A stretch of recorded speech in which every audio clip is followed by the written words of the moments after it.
I had the pleasure of meeting Dr. Groome this morning, and just to give you a little insight into his wonderful personality, he said, Pam, could you cut this short?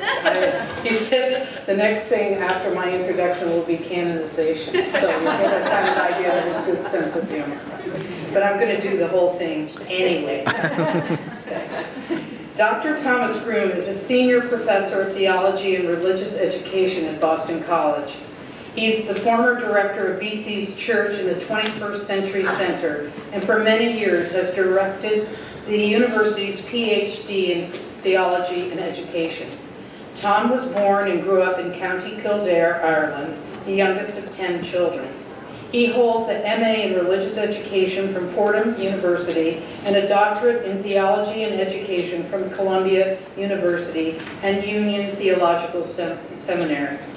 For many years, he was the senior faculty person and then director of Boston College's famed Institute of Religious Education and Personal Ministry.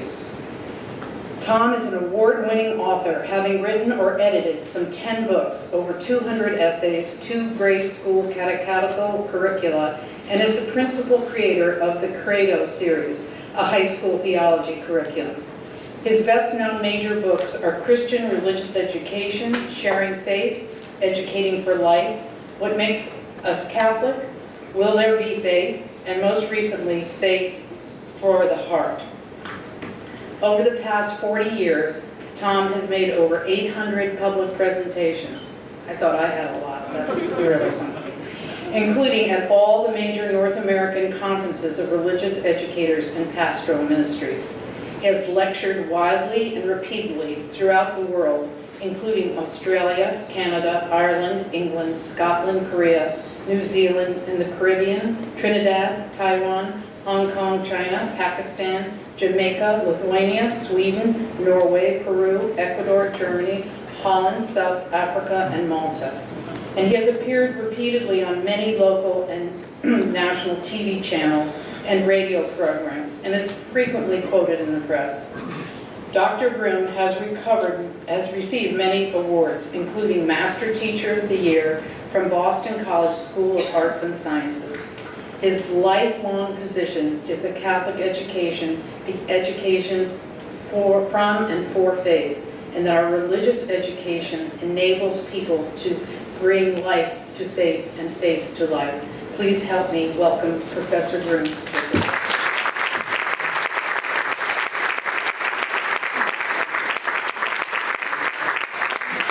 Thank you. Really, that's excessive. There's no way to live up to it. That's the problem, you know, that's now, golly motive, this better be good. You know? I had somebody one night in Melbourne, Australia, come up to me and say, you know, I've come 1,500 miles to hear you. You better be good. Lady, you came way too far. I am honored to be with you and delighted to be with you. And I've been working with the Sisters of the Sacred Heart in their schools for almost 40 years. About 40 years. Just shortly after I made my first Holy Communion, they invited me to give a workshop. Well, maybe it's my confirmation, but I've been doing this for many years. And over the years, it's been a great blessing and a great, because it's a charism that I love, that I admire, that I cherish, and so if I can contribute a little to the spirit of it and your own claiming of it, your own making it your own and putting it to work in how you teach and why you teach and what you teach here and the kind of environment you create and so on, then I'm delighted, honored to be a part of that conversation. And it will be very much a conversation. So I'll stir the pot a little bit and then get you talking and reflecting and coming back to your own faith, because I think I put it as a title of the day, there's a deep problematic to faith in our time. I think there's great possibilities for faith in our time, and there are deep problematics as well. I want to honestly face into both of them. I want to thank Marion. She has been a spectacular partner with me in putting all this together. She has tutored me left, right, and center firmly, and I'm so blessed to have had her influence on me, and yeah, made me a better person by far. And also, I said to her, Marion, I said, when I travel like this, I don't travel very much anymore, but I did a lot one time. Now I just do it for friends like the Sisters of the Sacred Heart. but I usually say to my host, put me in some kind of an inn, you know, a rural, rustic New England inn, or even a B&B, because staying in a Marriott is a Marriott is a Marriott, whether you're in Chicago or Los Angeles or New York, it's still a Marriott. So I always say to people, put me in a local inn. So last night, Marion had me in the Doral Arrowwood. Now, if that's your local inn, I want to stay in a hotel the next day. I mean, if this is Greenwich's idea of a local inn, wow! I kept looking, I kept getting lost, and that's just marvelous. So, and by the way, a quick little story. A few years ago, and I do say to my colleague, my host, put me in some kind of a local inn, so I get a flavour of the local culture and people. You get to talk to people at breakfast and so on. But I was going into Houma Thibodeau, Louisiana, the diocese, and it's about 120 miles west of New Orleans. It's way down there in the bayous, wonderful rural area. And so I said to the people, well, put me in a local inn. So the sister who picked me up at the airport, she was the director of Catholic education. On the way to the after picking me up at the airport, she said, "Oh, Professor, you're going to love the inn you're staying in. It's a spectacular inn. In fact, people come from all over America to stay in this inn." I said, "Oh, sister, that's marvelous. Thank you so much." And we drove along. And then I said to myself, "I wonder, why do they come from all over America?" So I said, "Sister, why do they come from all over America to stay at this inn?" "Oh," she says, "it's haunted." In fact, she says, "the poltergeists meet there every month." I said, "Oh." She said, "In fact, your room," she said, "in your room, there's a freestanding," this is a true story, "there's a freestanding wooden hand basin. And sometimes it moves across the floor." I said, "Oh," I said, so by the time I got to the inn, of course, I'm in a cold sweat. And I said, "Sister, is there a Marriott around here?" I said, "Professor, you don't believe, you're a famous theologian, you don't believe that stuff, do you?" I said, "Sister, I'm Irish, long before I'm a theologian, I'm Irish." So she took me to a local Marriott. So anyhow, also I always want to relativize, I always get introduced as this famous religious educator. The real test of my competence as a religious educator now is my 18-year-old son, and who devoutly and consistently, piously insists on not going to church on a Sunday. As soon as he turned 18, I had told him all over the years, I said, "Teddy, you know, as long as you're 18, you have to come every Sunday." So in January, he turned 18, and he and I were up in New Hampshire skiing, and I said, "Teddy," Saturday night, I said, "We're getting up for the 10 o'clock mass tomorrow." I said, "Dad, I'm not going." I said, "What do you mean you're not going?" I said, No, I'm not going." "Well," I said, "Tell me about it." "Well," he said, "You said." I said, "I never said that." I said, "As long as you're living at home." No. But he does go to work with the poor. So he loves to go and cook breakfast at the Catholic Worker Soup Kitchen in Boston. So maybe God will reach out to him that way. But for now, church at least. And he actually was doing poorly. Don't repeat this story. He was doing poorly in his theology. Thank God he got into Fordham. And but it looked like, I mean, his fall semester, he was doing well in all of his subjects, and I was trying not to put pressure on him about grades, you know, blah blah blah, and God's will be done, etc., etc. But let's try to get him into Fordham, you know. And unfortunately, he fell in love with Fordham. I mean, if he come to BC, he'd be free. So it's costing us a fortune. Anyway, so if you want to look up the titles of those books that Pam mentioned, do please take a look at those. We're no longer just trying to buy him shoes for the winter. We're now paying for them tuition. Anyway, so he was doing, but then he was doing poorly in theology. And I said to him, "Teddy, how can you get a 91 in math and an 89 in social studies and a 63 in theology?" Like both of his parents are theologians. And he said, "Dad, terrible textbook." "We've got terrible textbook." I wrote his textbook. So take my expertise with a grain of salt. I fail, but I'm not sure I'm failing. He'll obviously make up his own mind, and blessed be God for that. I do want to begin though with the problematics and the possibilities of faith and of faith-based education. What does it mean to say that the education conducted in this school is somehow grounded not simply in the philosophy of education, but in the spirituality of education. Because that's how you advertise yourselves to the world. And I know Boston College does the same thing. I often say, could Ralph Nader sue us, really, under consumer protection laws? If you're ever watching the BC Notre Dame game, at halftime, this beautiful voice comes on, and for some reason it's kind of an Oxford accent, which I don't quite understand. But it says, Boston College, a Catholic university in the Jesuit tradition. And then it fades to students being very happy, etc. And I often say, but I wonder, is it true? Because parents are paying a lot of money to come to Boston College. And are we delivering? And what does it mean to be a Catholic education in the RSCJ tradition? That's a very serious question, and it's not inevitable. The answer to it, I think, is enormously complex, and especially in our day and age, it's not nearly as obvious or self-evident as it was 171 years ago when this good school and great school was founded. So in a sense, it's a new moment, I think, for answering that question. And I do think there is an answer, there is a response to be rendered. And it's not along old traditional, confessional, restorative lines. I think it's a kind of an open horizon for us, and that we have an opportunity of forging something that's definitely consistent with where we've come from, and yet is not a rerun or simply a repeat of where we have been. Because it won't work, as you know well, and know better than I, because you're in the forefront of it all. I'm kind of back up teaching, talking about it. But goal number one, it commits you to educate to a personal and active faith in God.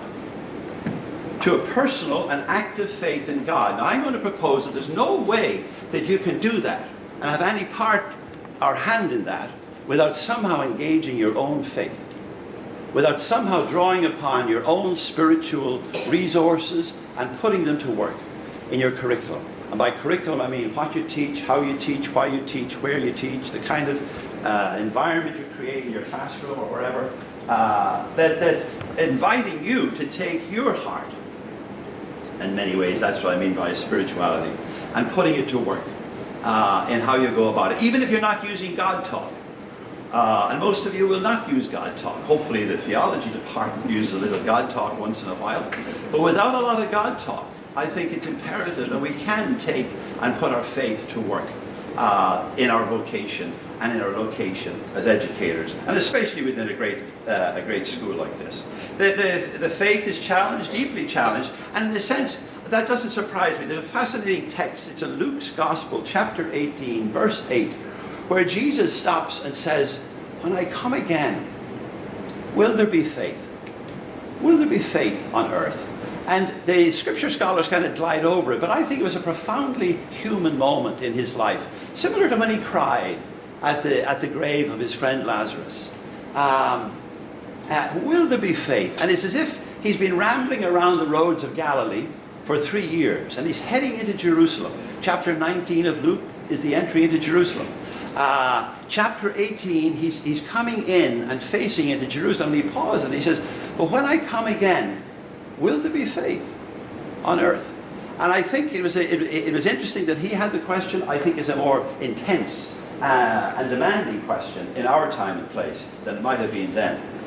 So the challenges to faith are perennial, and maybe that's in some ways an asset to faith. It shouldn't come easily. It shouldn't come glibly. It shouldn't be too ready at hand. It has to be tested. It should be critical.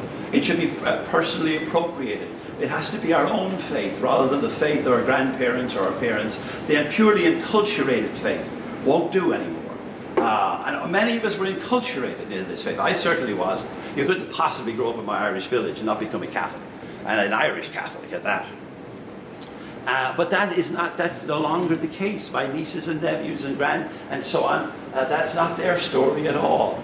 It has to be by discernment, by conviction, by appropriation, and done critically and questioningly, and facing into the problematics of it, rather than simply something passively inherited.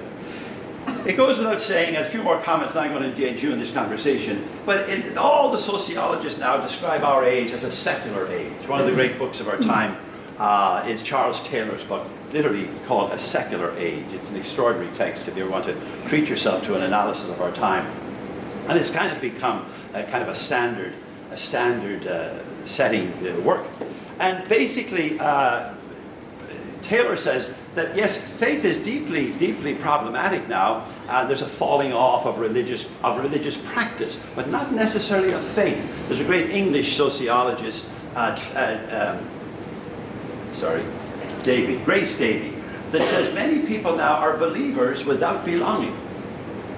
So that there's a different moment. I'll come back to this in my main presentation. We're in a different moment in this what they're calling postmodern era than we were in the era of modernity.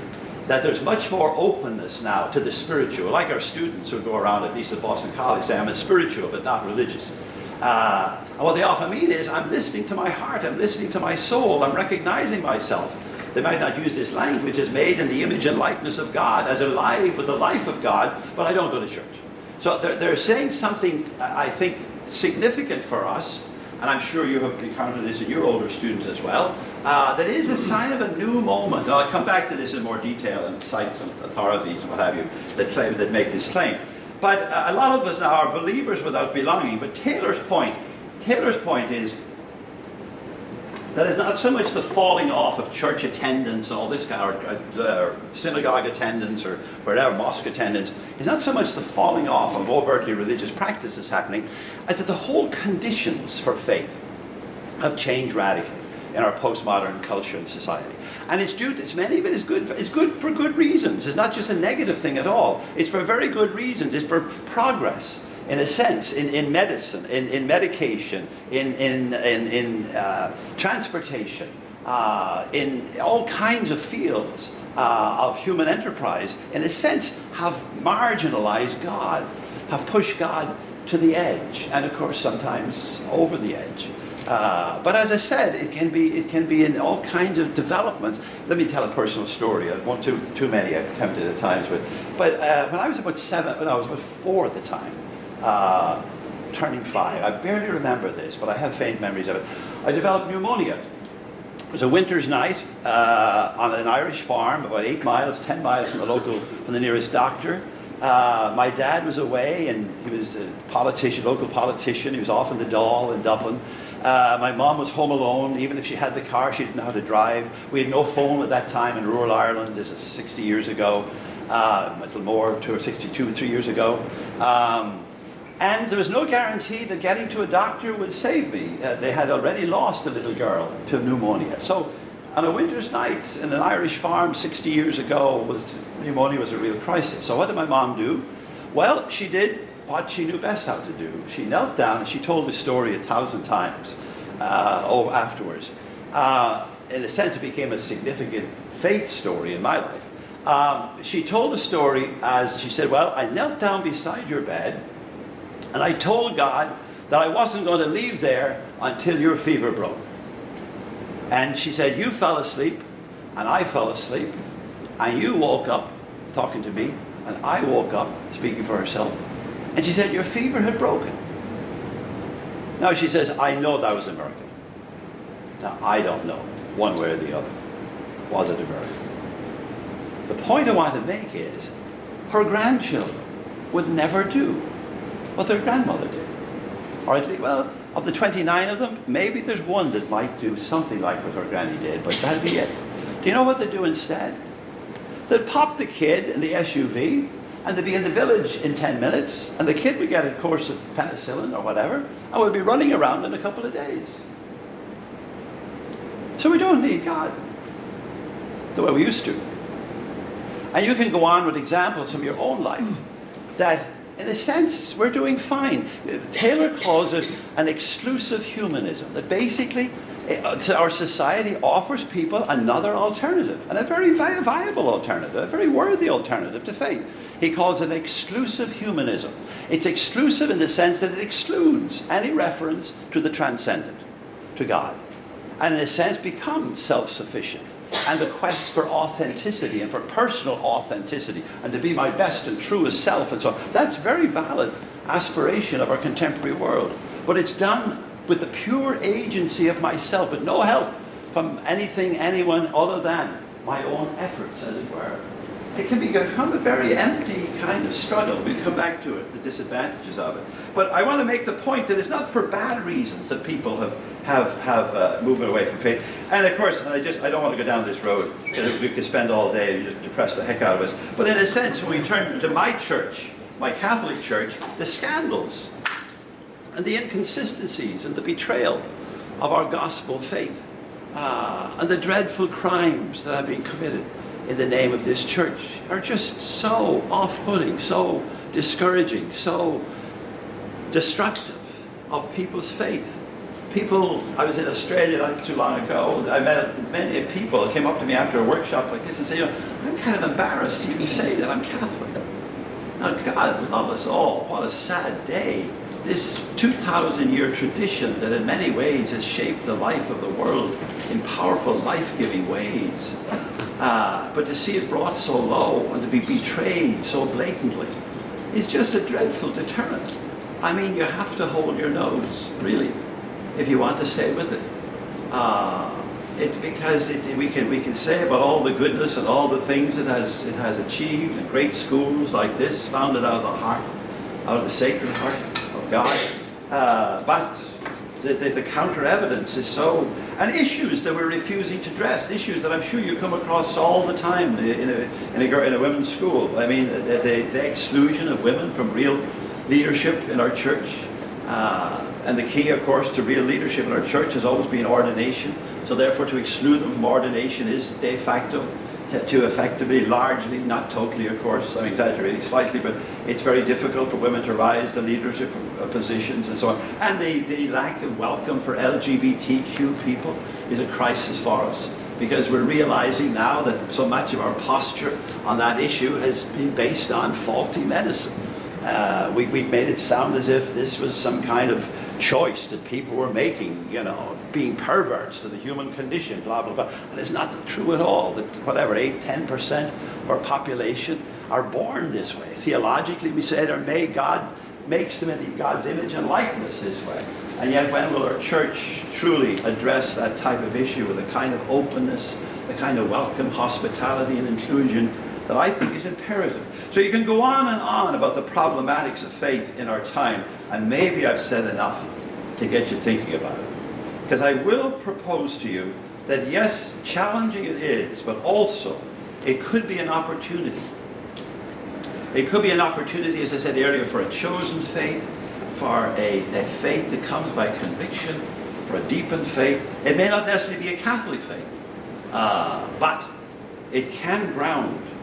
I think it's better to live life, it's richer to live life with faith than without it. I think we live more humanly because we're inherently spiritual. Now, I can cite texts and quotes, we're all made in the image and likeness of God, and of course, I believe that.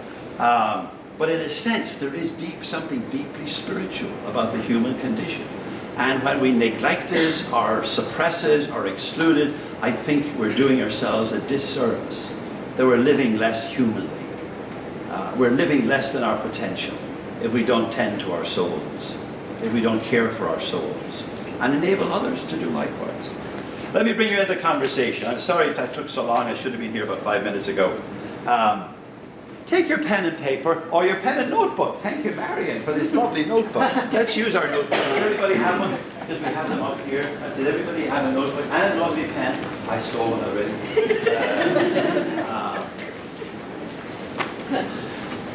Think about your own faith. Because we all have one.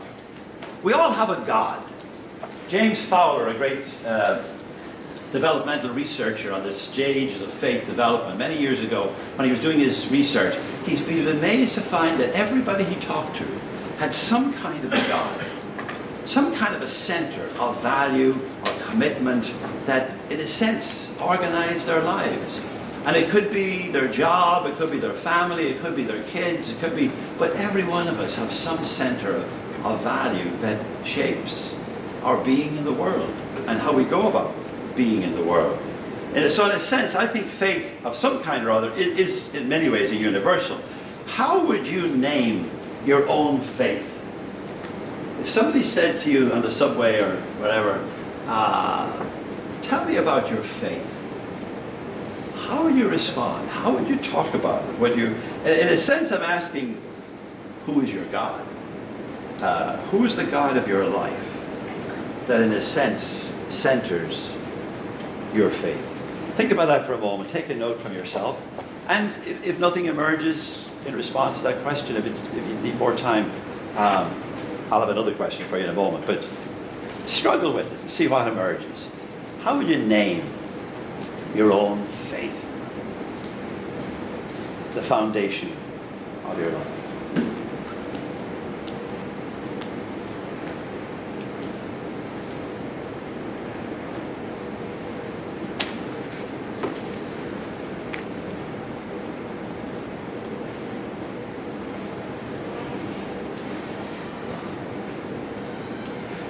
And now I invite you to go a little deeper. How did you come by that faith? Like, try to, now this is, it could take days to unpack, but in the next 2 or 3 minutes, try to recognize some of the sources of your faith. What has shaped your faith? What's a little of the story behind your faith?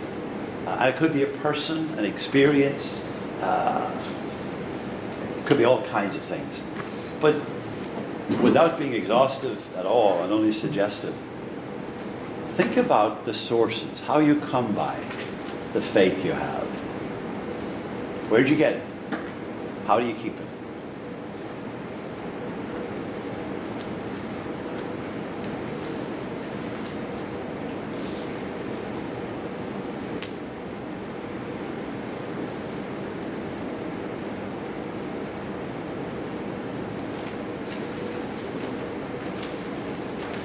And a third question, and that'll be enough for now.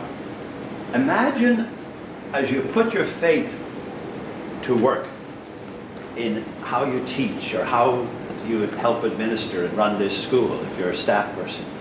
As you take your faith and put it to work, however subtly, how does it shape what you do? How you treat students, your outlook upon them, your hopes for them, your commitments to them. How does, I put my life on it, that you take your faith every day and you put it to work in this good school. Try to recognize how you do that, what it is you do out of faith.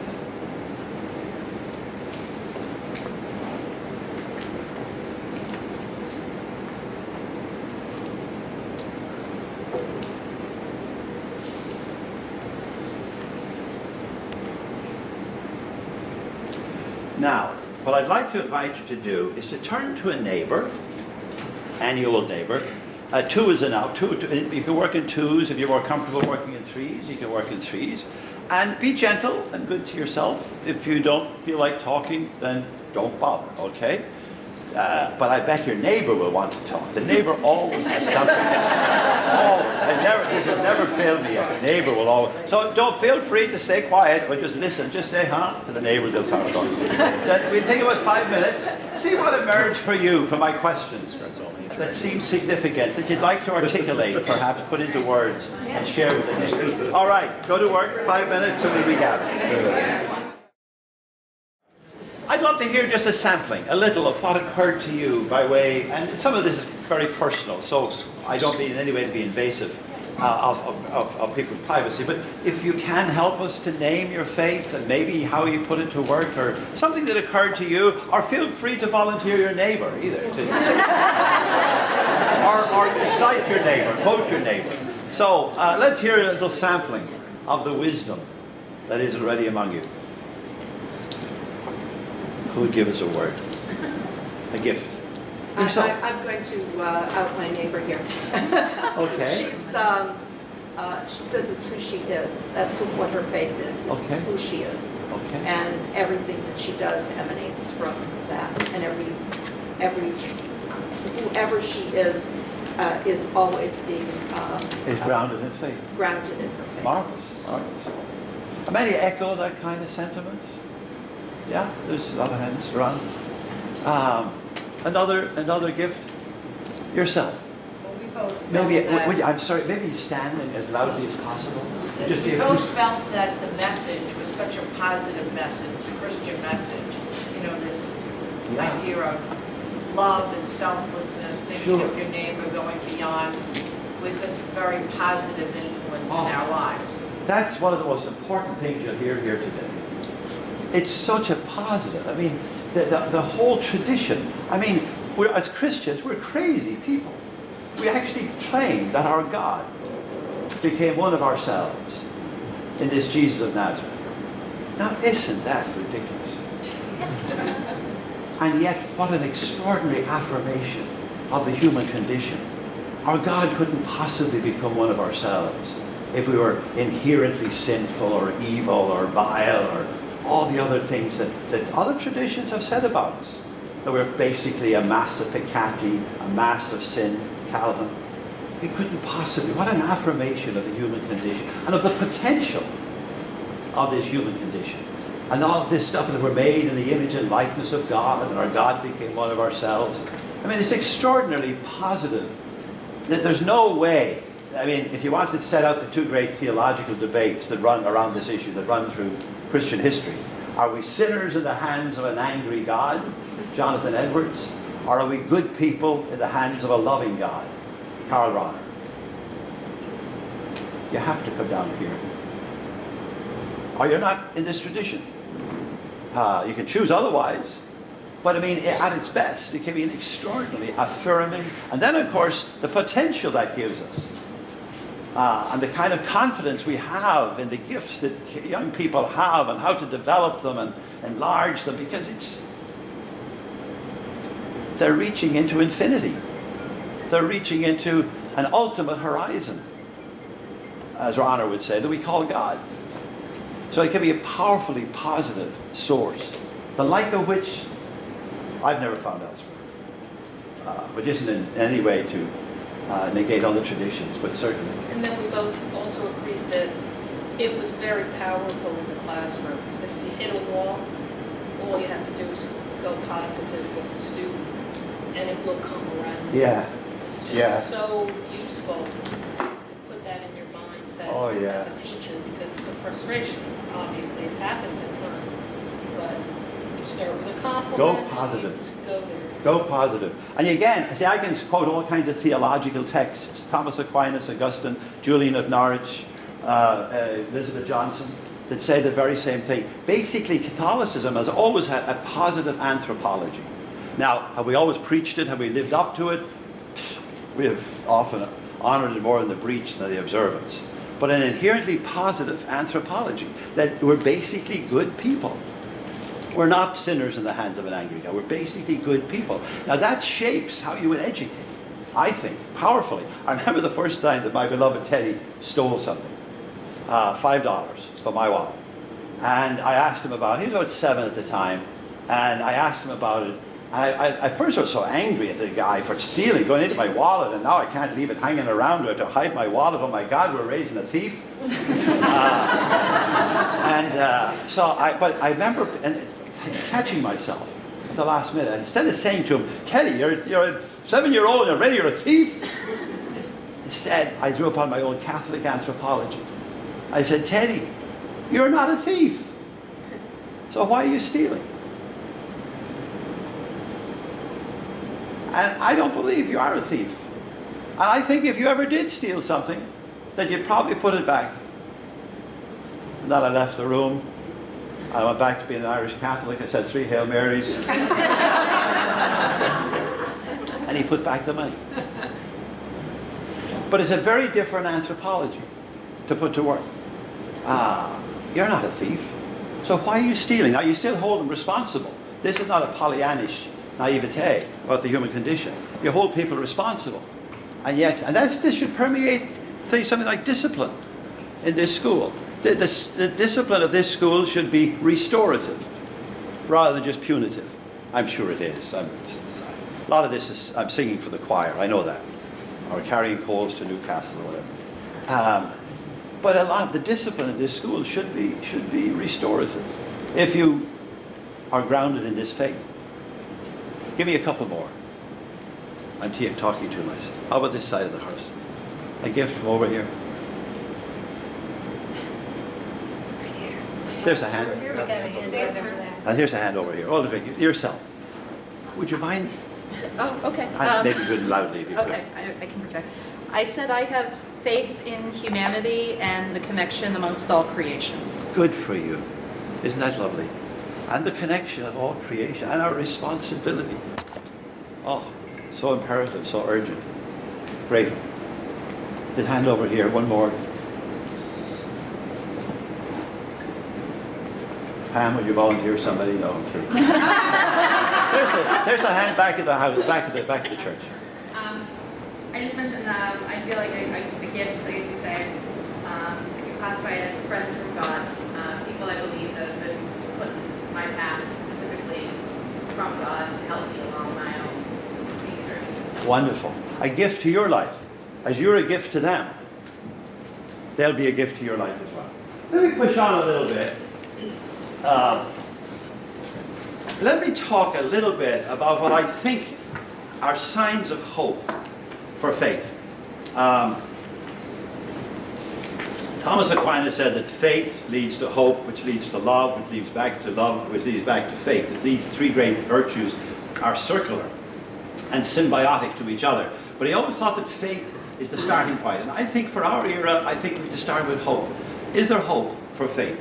Let me say there's some signs. And I don't want to go too far afield here, but in a sense, this distinction between modernity and post-modernity, because we are, I think, entering into a postmodern age. Now, we could spend the rest of the day and the week indeed talking about what is modernity, what is post-modernity, but you can think about the examples. I mean, the modernity was like road signs and maybe MapQuest, and now GPS. I put in, Sacred Heart, Greenwich, and up you pop, up in Boston. Phenomenal. Or regular mail, that we could get a letter across America in a day or two, was phenomenal. But how about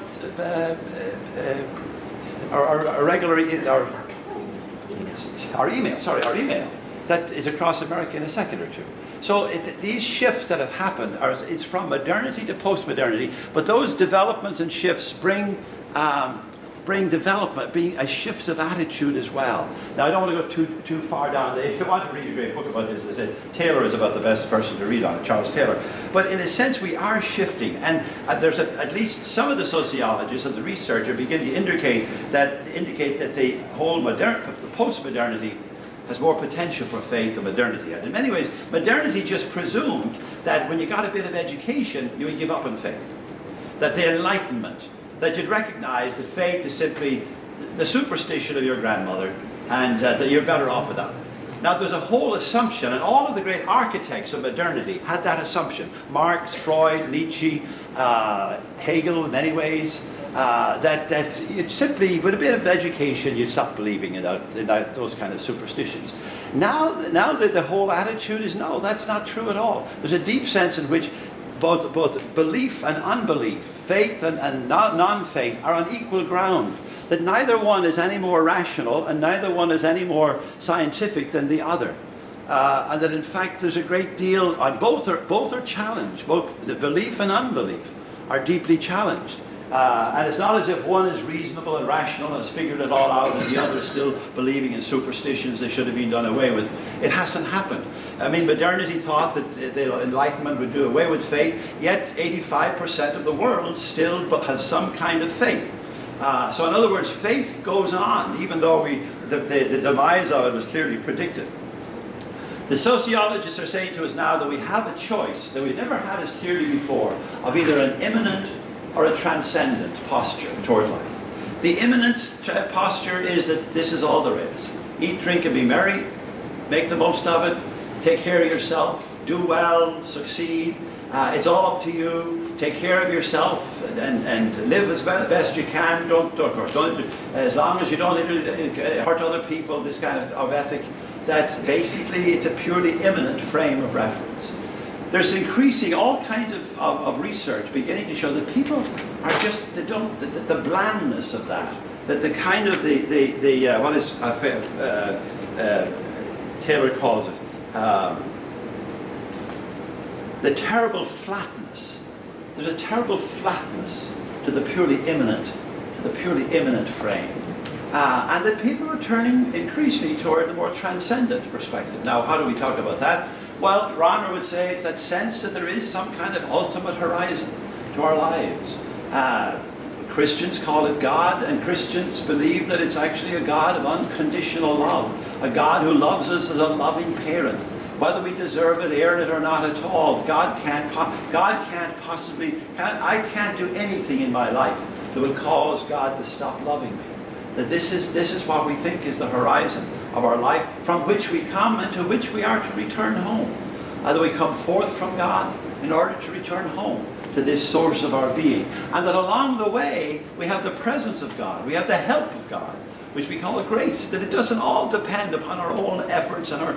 Now you have to do, of course, a good Catholic theology says that grace works through nature, we have to collaborate and do our part, and there's no cheap grace, etc., etc. And yet, along the way, we have this presence, this loving presence to us that can sustain us, they can give us hope, they can give us help, they enable us to reach beyond our own personal assets and resources and abilities and so on. So it's a much more, the transcendent obviously has that promise of God's effective love. They're also beginning to say that this transcendent perspective is imperative for us to have a real faithful ethic in our lives. That it's very difficult to ground an ethic of values in a purely philosophical base. That Immanuel Kant's great categorical imperative can help us indeed to know what is right and what is wrong, but will not dispose us to choose what is right. That the disposition to choose the good depends, or is more likely, is enhanced by being grounded in a spirituality. And it's fascinating. The people who are saying this are like, there's one old character, Jürgen Habermas. Now, some of you, especially people in the philosophy department, may have read Habermas, very difficult fellow. I read him seriously when I was a doctoral student at Columbia, but he was a total Marxist, an absolute atheist. Religion was an opiate of the people and so on. So I stopped reading him. I got fed up reading. He was helpful to me in other ways, but I gave up. Well, anyway, here about 3 or 4 years ago, I picked up this little book. And here he's saying that that the Western world has to return to some kind of spiritual foundation. That there's no way really to have an effective social ethic there's no way to have education that gives people an ethics for life without some kind of spiritual grounding, without some kind of faith perspective. And I said, this can't be my Habermas, but it is. And he's not the only one in this shift. And when you stop and look into our public realm in our country at this point in time, we have all kinds of leaders, and I'm not taking sides here at all, but we have all kinds of prominent, eminent leaders who are highly, quote-unquote, educated. They have master's and doctoral degrees from the finest universities.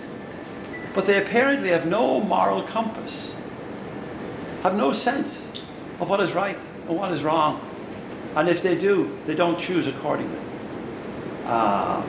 So there's something bereft when you leave any kind of moral formation, when you take the spiritual out of education.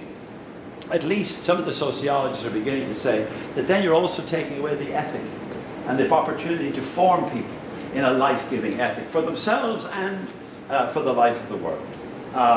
Other hopes. I'm rambling around here in case you didn't notice. The people saying I'm spiritual but not religious, but at least they're listening. They're listening to their own souls. They're becoming aware of that. Both are equally takes. There's a sense in which, as I said, we used to look down on theists as believers, as they just didn't have enough education yet. That's no longer the case. The literature is really belying that.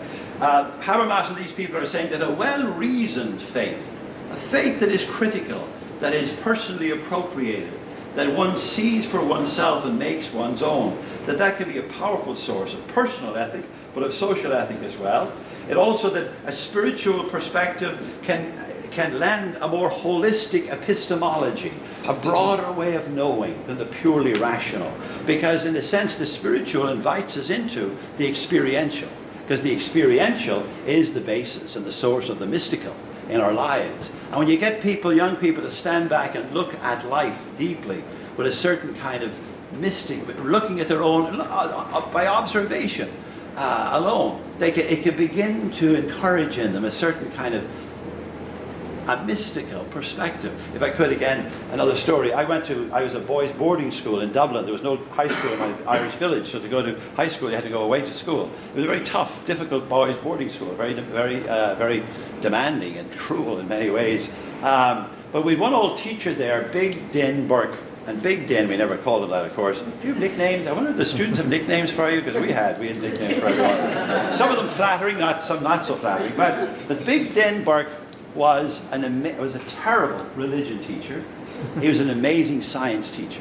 In religion class, you couldn't think for yourself. You had to believe it. Why? The church said so. But in science class, he gave us a sense of the sacramentality of life, and very seldom used God language. But when we were looking through a microscope or a telescope, he'd be saying, "Gentlemen, take a look at that. Isn't that gorgeous? Can you you notice the design and the consistency in that? Isn't it amazing? How do you think that came about? Oh, evolution, Father. Yes, exactly, evolution. And then go on back before then again, blah, blah, blah." It was in science class that he did the most by way of nurturing, especially a more holistic way of knowing, an experiential way of knowing. And that's what the faith perspective calls us to. The fact remains that we're always in the likeness of God, so there's a spiritual dimension to us, whether we like it or not. By design, by divine design, we have this spiritual dimension, so I don't think we can get rid of it. And there's also the fact, too, that our God, and this will sound very pious, but our God constantly comes looking for us. It's not that we go looking for God. The whole biblical tradition, it's not that we are to look for God, but rather God comes looking for us. We're to allow ourselves to be found. And that looking for us typically takes place in the ordinary and the everyday of life. As somebody back here said earlier, in your experiences. I'll tell another story about my friend Joe. This makes the point that both atheists and theists both have their doubts. Both of them wonder, am I really taking the proper posture? All of us will, always. In many ways, faith needs a good, healthy dose of doubt in order to be faith. If it was inevitable and obvious, then hey, it would be no great achievement in that. But my friend Joe, we were doctoral students together at Columbia, and we drank a good number of flagons and pitchers of beer, trying to convince Joe that he wasn't an atheist, and Joe trying to convince me to become an atheist. And I failed, and Joe failed, and so I remained a good believer, and Joe remained a devout, pious atheist. An Irish atheist, but an atheist nonetheless. Now Joe's come in and out of my life over the years. Now Joe is in his early 70s, he's a few years older than I, and Joe has been married at least twice that I know of, and has been in a number of committed relationships, and nothing has worked out. And I wouldn't say it was the other person's fault either. Joe had probably contributed to the demise of those relationships. But meanwhile, he's gone on being a very fervent, devout, pious atheist all his life. And we decided that years ago, and I respected it, etc., etc. So he called me not too long ago, a few months ago, and he said, "Tom, the next time you're in New York, I want to have lunch with you." And I said, "Great, we go to lunch, Joe." So we went to lunch. And in the middle of lunch, he starts telling me this extraordinary story about this beautiful woman that he has met. And he's absolutely amazed, because he's madly in love with her. And to his greater amazement, she's in love with him. He can't believe it. Like at 72 years of age, to be falling in love with this beautiful human being, and she to be in love with him. And he went on and waxed eloquent, and Joe was pretty eloquent, about this whole business in his life and what was happening. So finally he paused, and he said to me, "So Tom, what do you think?" I said, "Joe, it's a gift from God." Tom. No, cut that crap, Tom. We decided this 20, 30, 40 years ago. We did. That was so hurtful that you would say something like that. I mean, really, I didn't bring you here to start preaching at me about. I said, "Okay, Joe, I'm sorry, Joe. I apologize." "Yeah, I'm sure you're right, Joe. I bet it was just chemistry." And I waited. And eventually I saw a tear in Joe's eye. And he said, "No, not just chemistry." I didn't probe any further, it would have been invasive, but I bet Joe was getting his doubts about his atheism. See, God is always up to something. Happens every day. And lastly, the modern sciences have done a fantastic job describing our world. What's going on? and how it works. So the what and the why is an extraordinary level of scholarship in all of the sciences and the disciplines. What and why.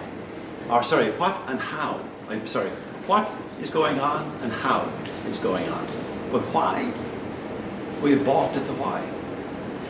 Why is there anything rather than nothing? The sciences don't do much for us. Let me bring you back into the conversation. How might a faith-based education, because I do think there could be a new moment, a new opportunity here in our time. Now, we're coming out of, it's not that we're coming out of an atheist tradition or something at all, but I think there could be a new possibility in this time.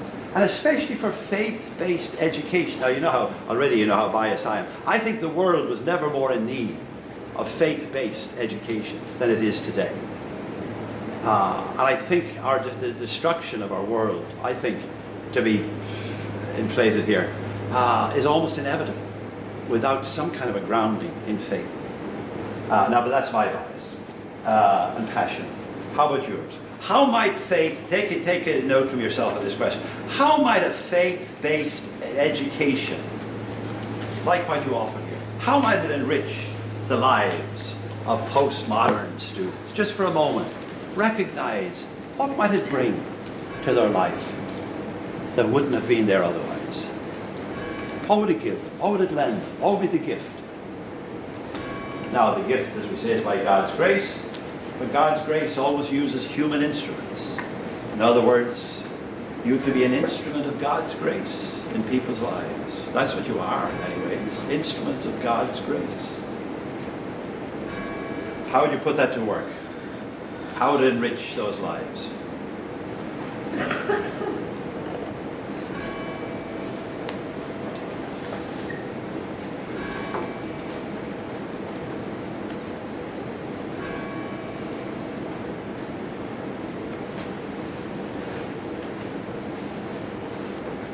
And a second question, what would educating from a faith perspective and for a faith outlook on life, grounding yourself in faith, what might it mean for a Catholic school like Sacred Heart Greenwich? Like, stand back and say, okay, if we ground ourselves in a faith tradition to educate from a faith perspective and maybe for a faith perspective, whatever that perspective might be that people might choose, and of course proselytizing or anything like that would be totally abhorrent to our purposes. But encouraging young people to take a faith perspective as they engage in the world. What would that ask of a great school like this? Give that some thought.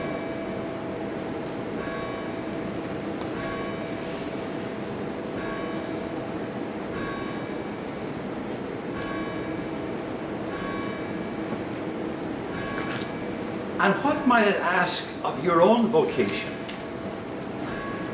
Your own vocation as an educator, working in this wonderful school. What are the implications for you of some kind of spiritual grounding for what you do and how you do it and why you do it and here it is done here? How does that impinge upon you personally?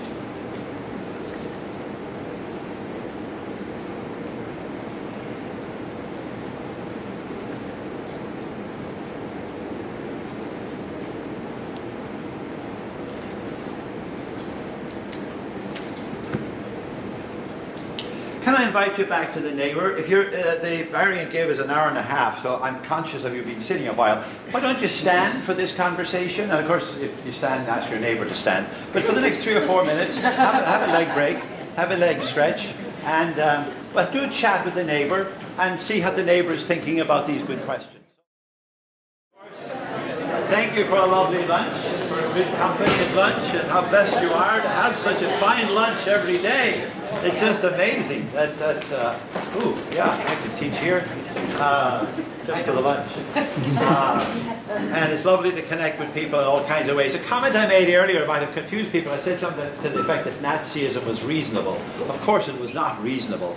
But when you can make something sound reasonable if you have no other criterion, if you have no other resource of truth other than pure reason, as we as we might say, then you can make all kinds of craziness sound reasonable. Like the right wing that's on a rise now in Europe, make it sound as if it's perfectly reasonable that all those people are going to come in and change our culture, we should keep them out, and their position sounds reasonable.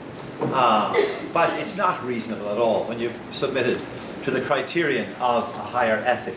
Then it becomes patently foolishness and dangerous and ideology and so on. So I just wanted to clarify that. Also, I love these stories at lunchtime. Somebody told me a story, Elizabeth, in athletics, that she actually handled Matt Ryan. Imagine having responsibilities for Matt Ryan's arm or Matt Ryan's knees, like worth millions and millions and millions of dollars. So, I mean, that's really something. I was so impressed by that. But then I came back to another story that my claim to fame is not really all the stuff that Pam graciously said about me at the beginning of the day. My real claim to fame is, well, how many of you have ever seen Doug Flutie throw the Hail Mary pass? My claim to fame, I taught Doug Flutie the Hail Mary.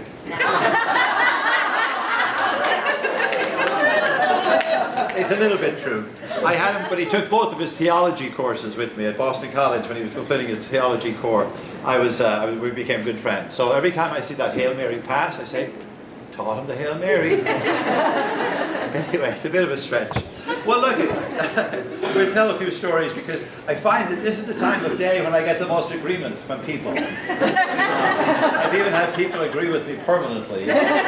So we'll go gently with it and engage you in the conversation as well. But I wanted to try to, in a sense, reclaim the charism of the Sacred Heart of Jesus.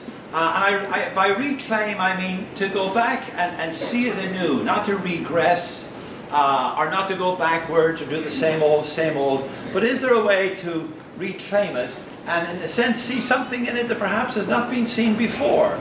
Because that's the way with all great charisms. They keep giving. There's always, as Paul Ricoeur would say, there's always a surplus of meaning to them. There's always more to be said. That's Ricoeur's description of the Scriptures. There's always more there that we've uncovered yet or discovered yet. They're classics, and in a sense, this is a classic. So there are ways in which we can reclaim and in a sense find indeed lots of the tradition, but also new possibilities. There's a wonderful line in Matthew's Gospel, chapter 13, verse 51, where Jesus says that the scribe learned in the reign of God. And in a sense, that's a good description of a Catholic educator. A scribe learned in the reign of God is like the head of a household who can take from the treasury both new and old. And in a sense, we're all called to be like good stewards of this treasury. But taking the same old is not what it's about. Indeed, we'll always take great old truths from it, but we'll also see new possibilities as well. So that's what I'm inviting you to attempt to do this afternoon, especially if this works. It's one of the oldest and most popular devotions in Catholic piety, and the original emphasis of it was a focus on God's love. What was the heart that they were really talking about when they started talking? They were talking about the heart of Jesus and the kind of compassion, the kind of mercy that was symbolized in the heart of Jesus. Now, the devotion as a pious practice began with Sister Mary Margaret Alacoque, this mystical experience where she recognized this heart of Jesus that was overflowing with compassion, with love, with mercy, with forgiveness, with outreach, with care for the downtrodden and the marginalized. It was just this extraordinary heart. She started imagining what's at the heart of Jesus. Now you always see it graphically represented, and sometimes I think in scary ways, like a bleeding heart or something. But it was a symbol that she was working with. Sister Madeleine Sophie Barra then becomes the founder of the Sisters of the Sacred Heart, Superior General. I hope those dates are right, 1805 to 65. She was around a long time. And then Sister Rose Duchesne was one of the first in this country, and the first RSCJ school at St. Charles, Missouri, was the first west of the Mississippi. Then your own school here, 1841, etc., followed shortly thereafter, etc. And so what does it mean now for this school to be grounded in the Sacred Heart? And in the Sacred Heart of Jesus. I think to reclaim the charism of the Sacred Heart, in a sense, it will bring us to a renewed focus. It will force us to go back and say, what was this guy really like? Who was he? What were his values? Now, we say, of course, he's the Son of God and so on, but he was also, the dogmas of Christian faith say he was fully divine and fully human. So yes, he was the divine presence in human history, but he was also a carpenter from Nazareth that walked the roads of Galilee. And I think it brings us to focus on who he was, how he did it, what he taught, how he taught. And I think there's a huge reservoir of wisdom to be had from taking that perspective. When the scholars that return, when they're going out again, the scholars talk about the searches for the historical Jesus. I don't know what search we're in now, or the 6th or 7th search for the historical Jesus. But at least the scripture scholars are beginning to agree that we are in a position now, thanks to contemporary biblical scripture scholarship, to figure out who he was and what he stood for.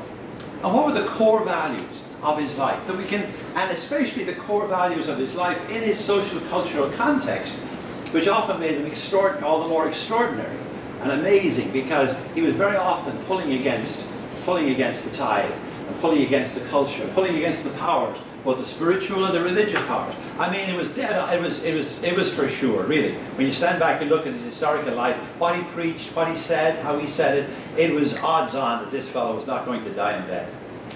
I mean, he was going to be destroyed. He was going to be crucified. Just given how he lived. And the scholars are very much in tune with this now. I think it's the most appealing aspect of Christian faith. Pope Francis says in Jesus, in many ways the whole project of Pope Francis, or one way to describe it, is to bring, especially Catholic Christians, back to the historical Jesus. In many ways, our Protestant brothers and sisters did far better with this than Catholics had done, because they were reading their Bible. Whereas Catholics thought, well, that's a Protestant thing to be doing, reading the Bible, so you just read your catechism. But in a sense, it robbed us of access to the historical Jesus. But Francis is trying to bring us back to it. He says, in Jesus we have a treasure of life and love, which cannot deceive, a message that cannot mislead or disappoint. And I think the truths, values, wisdom embodied in Jesus are to permeate RSCJ schools, indeed all Catholic education, and especially about what and how to teach. Okay. The emphasis of Jesus' history is somewhat new to us Catholics. Now, speaking as a Catholic person, I know there may be people of various traditions, but speaking of my own tradition, in a sense it's somewhat new, this emphasis on the historical Jesus. The Christ of faith, the Son of God, the second person of the Blessed Trinity, we had that in spades. But the carpenter fellow, we didn't have much access to him. One of the reasons is because of our old catechesis. Now, none of you would remember this, of course. I do. Maybe Pam might, but that'd be it probably, you know, that this old catechesis that we got, which in many ways was a catechism. The old catechism, and all the catechisms that at least our parents and our grandparents grew up with, were all based on the Apostles' Creed. And basically the old catechisms, the Maynooth Catechism, the Baltimore Catechism, whatever, they took each article of the Apostles' Creed and they catechized it in a question and answer format. But the Apostles' Creed goes from born of the Virgin Mary, the next article is suffered under Pontius Pilate. So as a result, the old catechisms left out his life. They go from his birth to his death. There's not a word in the Baltimore Catechism about the great miracles he worked, the miracles of the loaves and fishes, and curing the sick, and consoling the bereaved, and including everybody in his community. And they are the great stories that he told. The prodigal son, Lazarus at the gate, the Good Samaritan. We grew up without those stories, in large part. I'm exaggerating somewhat. But in a sense, our catechesis was based on that creed, and the creed skipped the life of Jesus. And then there was little scripture scholarship among Catholics. There was a limited lectionary on a Sunday. Now we're doing better, you know, since the Second Vatican Council, and there's now a 3-year cycle of readings and so on. But we missed out. But Catholicism is trying to regroup around this. And here's the statement from the Catechism of the Catholic Church. And it's a fascinating statement, because when you say to people, what's at the heart of Christian faith? Now, if you ask good Protestants that, they'll tend to say the Bible. If you ask good Catholics that, they'll tend to say something like the Church. But in a sense, both answers are wrong. At the heart of Christian faith, this is how the Catechism puts it. It says, at the heart we find a person. And I love how they put it. The person of Jesus of Nazareth. That was the historical figure, that carpenter fellow, who was also, we believe, in Christian faith, was the only son from the Father. But they emphasize the Christ of faith and the Jesus of history. Now I'm going to focus on the Jesus of history, because in a sense, that's where the lacuna That's where the lacunae are. The Jesus of history teaches and models how to live as disciples. Christ of faith makes it possible by God's abundant grace. So let me pause and bring you into the conversation. If we are, let me see what the first question is. Always some implications. If we take this historical figure, the values he had, the commitments that he represented, the life he lived, what he died for, and of course we believe that what he died for, he rose for. But when you stop and think about, if I was to put Jesus and the values of Jesus, and whether you believe in Jesus personally or not, I think you can still learn from what he did and what he said. That even if that's not your own particular faith tradition, or that you don't see Jesus as the heart and soul and core of your own faith life, nonetheless, you can learn a great deal from him. I've been greatly, one of the prime resources in my own life is Martin Buber, a good Jewish scholar from a very particular tradition within Judaism, but he's been probably one of the richest aspects and influences of my own life over the years. So we can learn from another tradition. And you can learn from Jesus, even if, as I said, if your own confession of faith is not included. But what he did and how he did it, from the point of view of education, I think is mind-blowing. And certainly heart-expanding.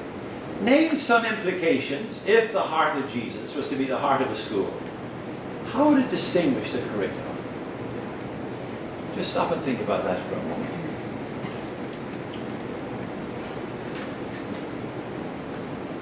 When you say this is the school that reflects the heart of Jesus, the sacred heart of Jesus, whew, that's a lot to take on. What might it mean? How would it distinguish the curriculum?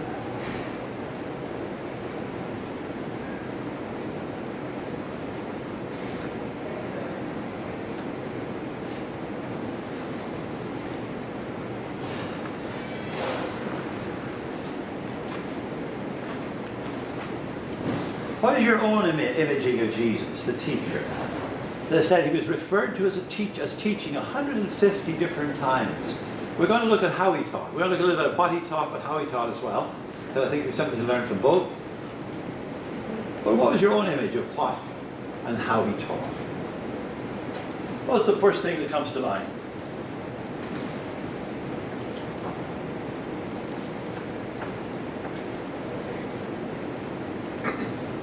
And what might we learn from it? Or what might you learn from it? For your own pedagogy.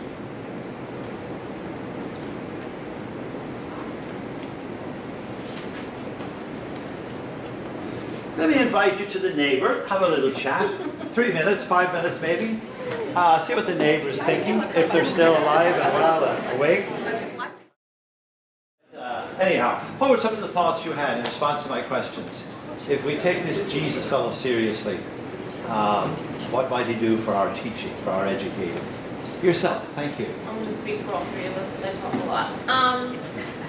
That, the impact on how we teach and sort of on the educational curriculum would be less compartmentalized, more introspective, more contemplative, possibly less results-driven kind of thing. And what was so appealing is he led by example with inclusivity, and ultimately patience is what we would take away and deliver into our own setting. Marvelous listening. That's wonderful. Thank you, thank you. Yeah. No, I just have to say amen to all those. I wouldn't do that. Very confronting for us. Teach as Jesus did. Yeah. Thank you. Yourself. We thought love and honesty. Yeah. Yeah, radical honesty, calling a spade a spade. And love of people and love of the subject. Yeah, it would have to be grounded in love, or the whole thing is false. Yeah. Another one? Yourself. He thought that the heart is the most human of all organs. That this is how we always define ourselves, like someone has a heart. Yeah. So as opposed to sort of focusing our education on the head, it's really focusing on the heart. Yeah. You definitely have to engage the heart, people's hearts. You couldn't just engage their heads. It's interesting, anyway, this is not an ad for my new book, but my new book is called Faith for the Heart. And it's, well, I figured out the church spent the first 1,000 years really emphasizing the heart. And of course, Augustine is the epitome. Our hearts are restless until they rest in God. And then they spent the second 1,000 years emphasizing reason. And of course, Aquinas is the epitome. And I think for this generation that returning to the hungers of the heart, people's longing for freedom, for authenticity, for justice, for peace, for well-being, for relationship, for community, I think the hungers of the heart are our best entree into telling the story. That we can craft the story in such a way as to respond to people's hungers, which is not to exclude the head. I mean, faith needs to seek understanding. We have to comprehend it and understand it and be convinced of it. So it's not to exclude the rational, but I suppose the monastic and the scholastic. But we need both. And in a sense, we haven't done very well with putting them together. You're really going to be academic. Yeah, that's great. That's great. But what are we leaving out? I think Sacred Heart schools should indeed engage people's hearts pretty deeply. Yeah. Give us another one or two. Yourself. Angela mentioned what a great storyteller he was, and Christina talked about his tenacity of mind, and I'm just thinking as you're speaking that what someone else said, that he was a great storyteller, but he often had to be very patient, and he had to re-explain when they asked questions. So that's very much, Yeah. feels like what we do. Yeah. Very good, very good. And they often didn't understand. And he had to explain it again and again and again. And then you wonder if he understood it the third time around, because he was growing too as a human being. I always love his encounter with never love it. I don't love it at all, but it's a fascinating thing with the woman from the one where he says, I won't throw it to dogs. I don't throw the Phoenician woman. Phoenician woman. I won't throw the pearls before swine kind of thing. I don't throw it. She said, but even the dogs are entitled to what comes to the table. I try to tell my wife that every time I feed Riley from the table. The Bible says that Riley's entitled, but Riley's 8 pounds and relative to the dog. But I always said the Bible says he's entitled to these scraps. Don't be feeding him from the table. I said, but the Bible says he's entitled. You have to follow the biblical word. But I get off on tangents sometimes. But where were we going with all of that? But he learned from her. She confronted him, and he turned around and he said, "Woman, great is your faith." And I think she confronted him with some of his prejudice, because he would have grown up with deep prejudice against the Phoenicians. But she confronts him with it, and he turns around. He learned from her. So I think he grew in his own understanding. And it says that. It says that in the St. Luke's Gospel, chapter 2. It says, and he grew in wisdom, age, and grace before God and all the people. In fact, I'm going to digress a little. This is one of my favorite stories. If you want to start thinking about the historical Jesus, you have to really start thinking, what really happened? What might have happened? We don't know a lot. Most of the time, we don't know for sure what really happened. But you take, for example, the story we have in Luke's chapter 2 of him getting lost in the temple. Now, it's only in Luke's Gospel, and the Scripture scholars say maybe it happened, maybe it never happened. But anyway, let's take it as a fake story from Luke's Gospel, chapter 2. And it says that they all went down to Jerusalem for the Feast of Passover, and they're on their way home, and they're a day's journey coming out of Jerusalem, when Mary and Joseph realized the kid is missing. Now, can you imagine the conversation that went on, really, historically speaking, between Joseph and Mary? You said he was coming home with your people. I never said he was coming home with my people. You said he would be with you. You said, and then they go rushing back into Jerusalem, and the text says that they searched for him for 2 days. Now, at this stage, the kid is missing 3 days. Their only son in a very violent city, and the kid is missing 3 days. Can you imagine the conversation, the anxiety? And the last place to look for him is the temple. And according to Luke's Gospel, Mary walked into the temple cool as a cucumber and said, "Son, why have you done this to us? Your father and I have sought you with anxiety." Now, I'll put my life on it that's not.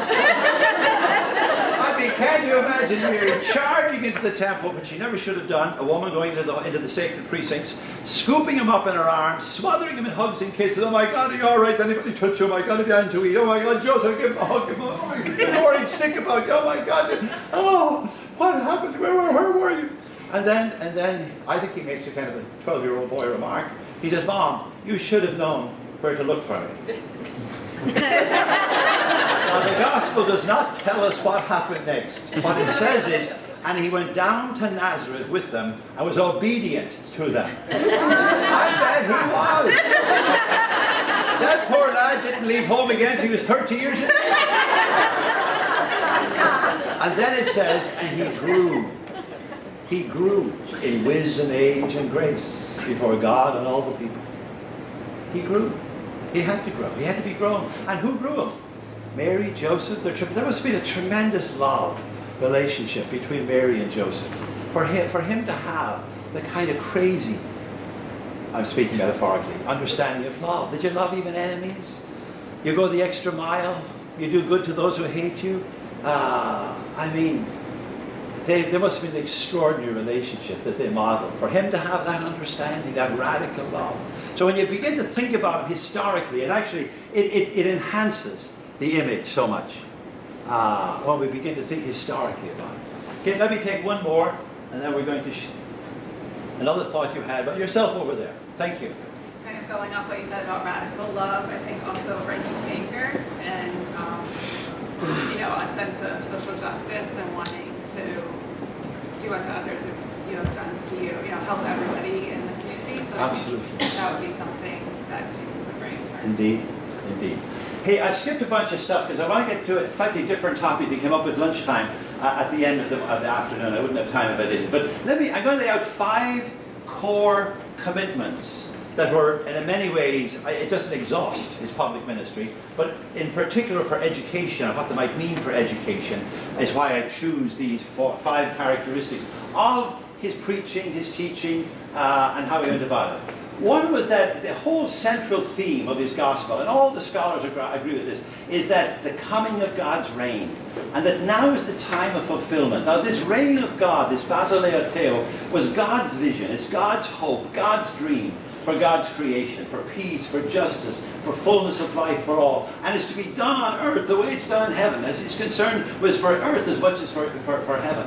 It's a both and symbol. It's already here, it's not yet here. It's a personal issue, it's a social, political. It should shape our prayers, it should shape our politics. This reign of God, it arises from God's unconditional love for us, and then which then makes the greatest commandment that we love God and neighbor as ourselves, even enemies. So it's the central focus of his whole gospel, the announcing, the advancing, the realizing of the reign of God. It's the most, and it gives this very life-giving ethic towards oneself and towards others.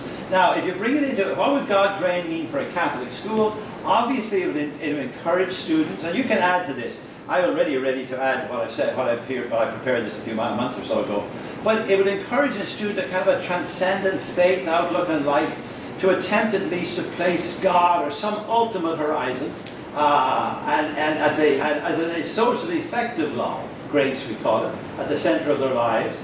It would form them in an ethic that invites them to serve God's reign, a fullness of life for all, to become partners in a sense with God, with each other, in life-giving values for themselves, for others, for the world, for the cosmos. It would encourage students to develop all of their gifts, to realize their full potential as agents within history, not just dependents. It would empower them. It's amazing how often he said to poor peasant people, imagine him saying, you are the salt of the earth, you are the light of the world. These were poor peasant people. Or so often he'd say to people, when he has cured them, now of all the miracles, and there's scholars differ on how many miracles are recorded, different miracles in the 4 Gospels, but in at least half of them, he says to the recipient of the miracle, your faith has saved you. Your faith has cured you. He never says, I have cured you. But it's always, he gives it back to the person and says, your faith has saved you.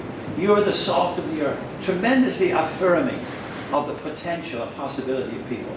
A second aspect of his public teaching was this deep compassion. Now you've heard this 1,000 times, but let me say it quickly. for everybody in need, and especially, and this is a lovely phrase that Pope Francis uses regularly, says that Jesus constantly favored the least, the lost, and the last. In other words, the poor of every and any kind. He worked miracles to feed the hungry. There's only two miracles reported 6 times in the Gospels. One is the miracle of the resurrection.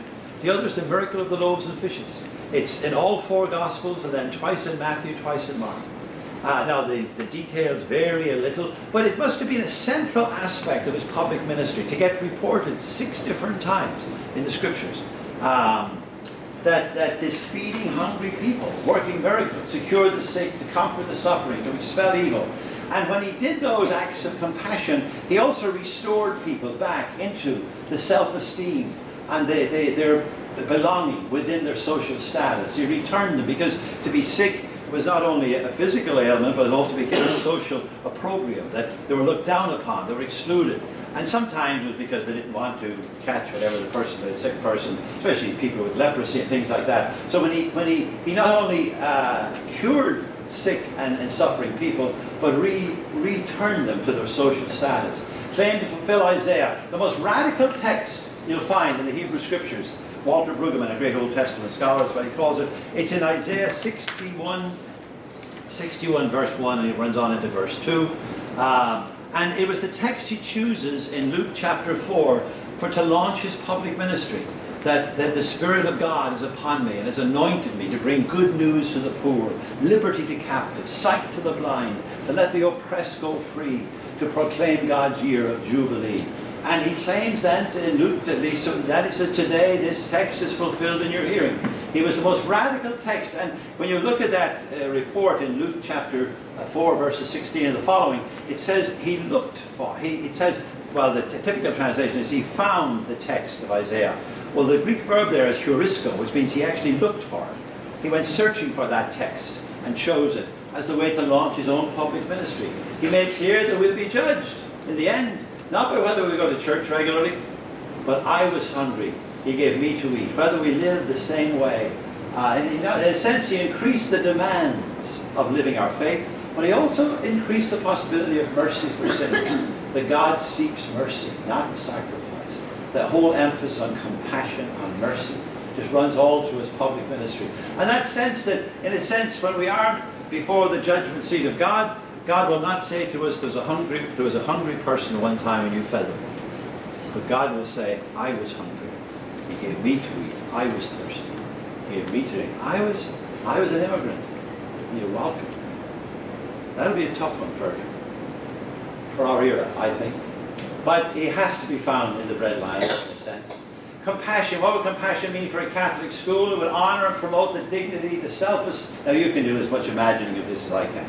But what would it mean if we take seriously this extraordinary compassion that runs all through his life? And the critical biblical scholars agree that the reign of God was the central theme of his preaching, and that compassion was the primary value by which he lived.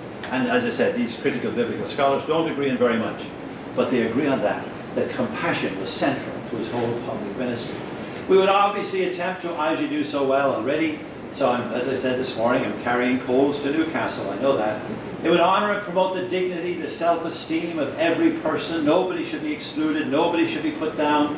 It would reject and oppose all forms of cultural discrimination, social oppression, not only within the school, but preparing them to go out into the world and do likewise. To favor whoever needs some extra help, including the poor student. I had a teacher come up to me after an immersion couple and said, Tom, there's no poor people in my school. I said, I bet you've got some poor students.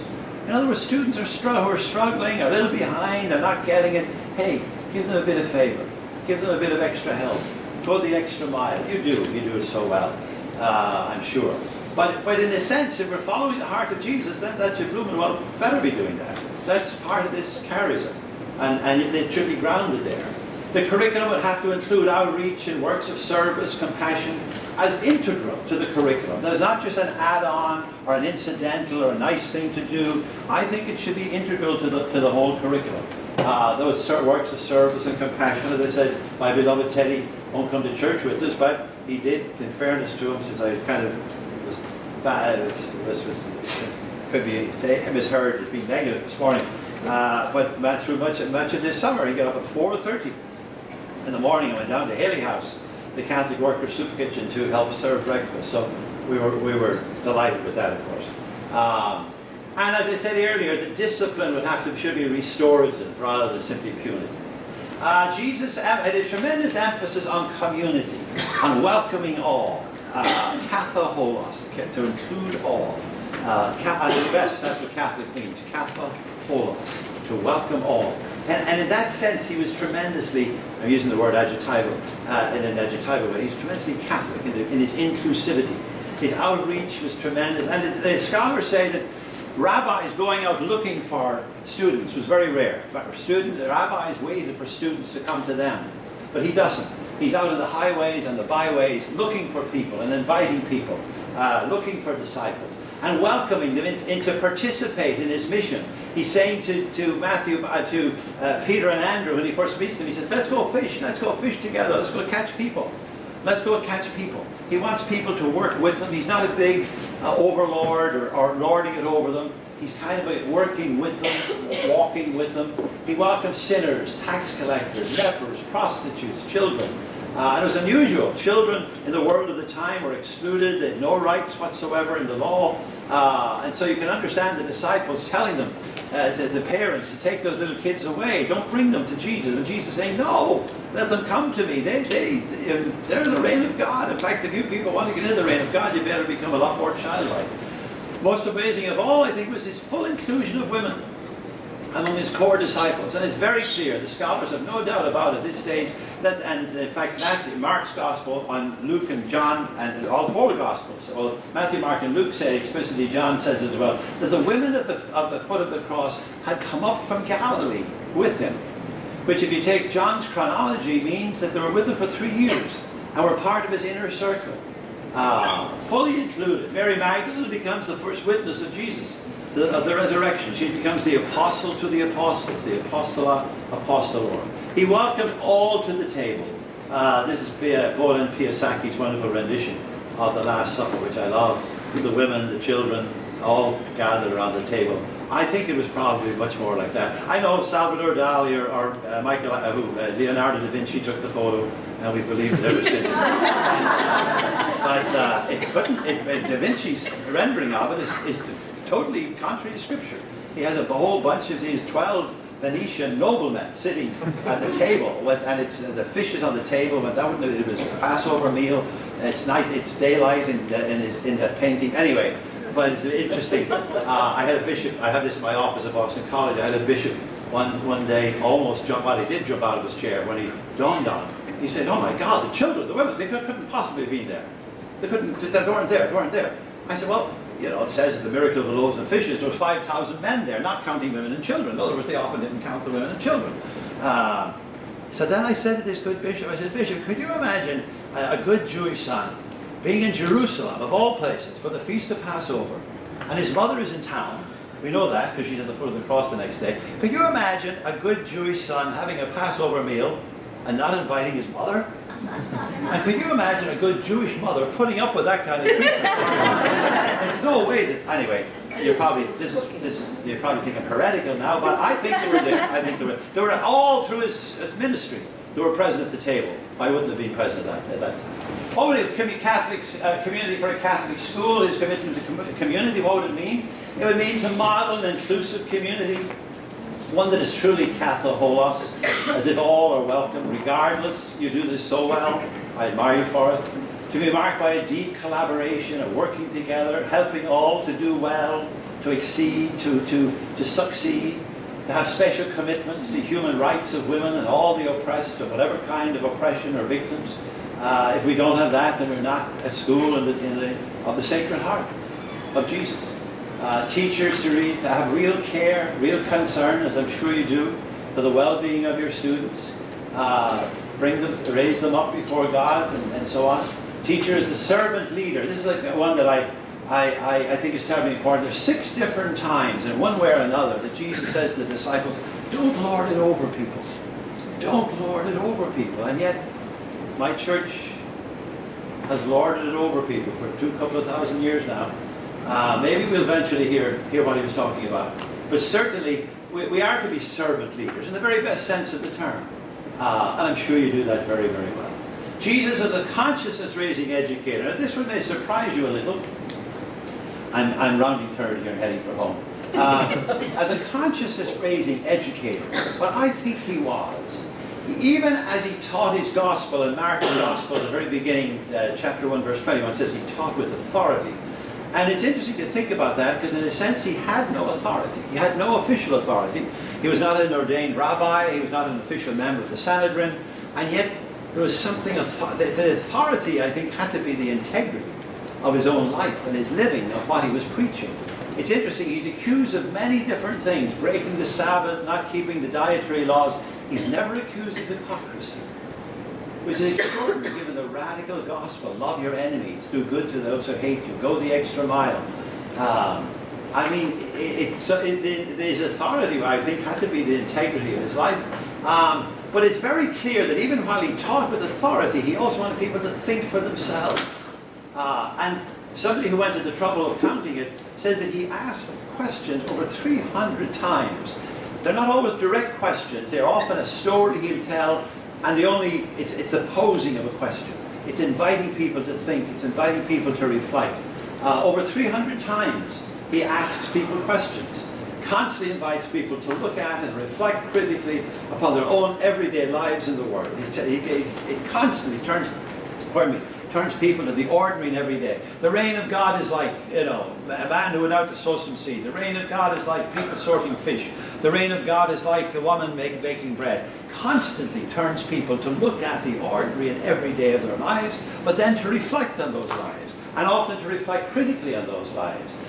He often invites them to see in a whole new way. And so it's extraordinary that the Samaritan becomes the neighbor, the prodigal is welcomed home, never should have been according to Mosaic law, Lazarus at the gate goes home to God, and the rich man to Hades, the persistent widow. All of them are, in a sense, many times he got people to stop and look at their lives, but then invited them to see in a whole new way. New horizons, new possibilities, sometimes directly contradicting their assumptions and their perspectives, their biases, their prejudices. I think it's classic for good critical education to do that. He would love it. He modeled being discerning about the context. I think this is so important for people, especially if we're to bring them to faith, that they'll have to have somehow a contextualized faith. A faith that can take and discern and put to work in the ordinary and everyday of their lives, rather than absolutes from the outside in that are kind of a fait accompli, that are just a kind of a cookie cutter, is that what we call it, type of approach, that this is the way it is and that's the only way it is and you can't question it, you can't. No, he doesn't do any of that at all. In fact, again, 6 different times, or 7 times, you have him breaking the Sabbath. Now, was Jesus doing away with the Sabbath? Not at all. But he just thought some things were more important than keeping Sabbath. So when his disciples are hungry, he allows them to pick the corn and to thresh it in their hands and to feed themselves because they're hungry. In other words, feeding hungry people is more important than keeping Sabbath. So there's a hierarchy of values, a hierarchy of truths. And my church has a terrible time with that. It thinks it's an absolute, that no, there's no way you could possibly be readmitted to the Eucharist. You know, your first marriage failed and now you found a second love, and there's no way, why. It's a different context, it's a different time, it's a different place. Poor Pope Francis getting beaten to death over saying, well, we have to stand back and look at the circumstances. Sure, marriage is a sacramental union and unbreakable, etc. But then that can't always work and can't always apply. Just the way Jesus wasn't doing away with the Sabbath when he suspended it for a higher purpose. That kind of contextual thinking and applying of or integrating of faith into one's life is imperative. You see it modeled writ large, I think, in the historical Jesus. To think contextually. Invited them to free. He was always, the invitation to faith all throughout the Gospels is a free invitation. Again, I could cite chapter and verse, but you have in John chapter 6 where the disciples come to him and they say, look, there's a lot of people leaving and we'll walk no more in your company. They're finding what you're saying very, very difficult. And because he was talking about feeding the hungry and the bread of life and so on. And so he turned to them and said, would you also like to go away? Total freedom. And Peter, in a sense, speaks up and says, well, we've thought about it, but you're the words of everlasting life, so we'll hang in. But it was an invitation. The rich young man that came looking for eternal life, he says, go sell what you have and give to the poor, but hey, he goes away sad, but he doesn't run out. It's always a free choice. And an invite to decision. I loved it this morning. We were talking maybe earlier, I think I heard it, maybe it was at the table at lunchtime, the importance of inviting people to make their own decisions. Now, it has to be based on looking at the data and understanding it, and has to be based on good judgments, and then on decisions. Bernard Lonergan's 4 Dynamics of Authentic Cognition. That you view the data, you understand, and you make judgments, but you make decisions. I did some work some years ago in extended work in India, in Pakistan, and I worked fairly closely with the Catholic school system there. But I had the privilege, God rest her soul, of speaking with Benazir Bhutto, and she was a graduate of Jesus and Mary Convent School in Karachi. And I was asking her, what did Jesus and Mary Convent School give you that enabled, that in a sense explains why you became the first woman to be Prime Minister of Pakistan? And she said, they taught me to think. They taught me to think for myself, to make judgments, to make decisions. And that's deeply grounded, the rationale for that, the theological rationale.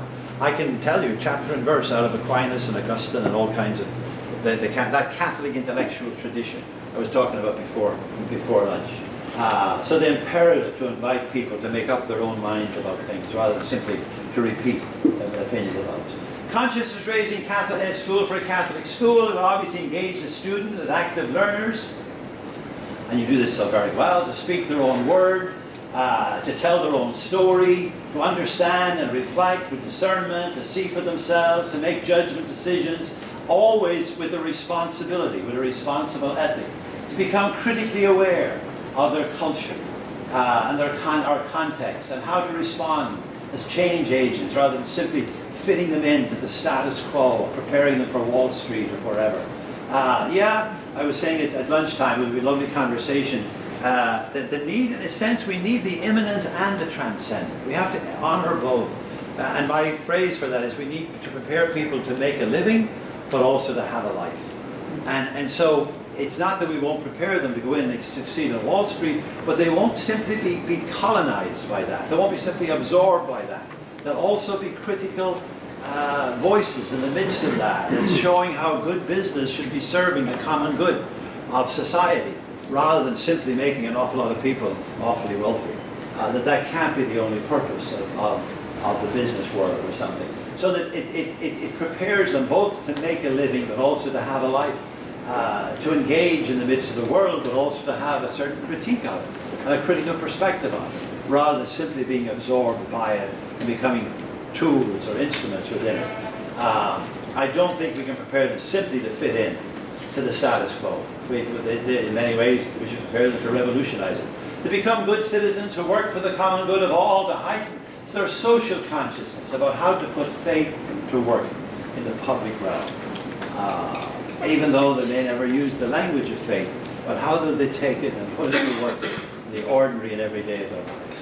The last one, that's it with I love that story of because very often his consciousness raising was by what he did.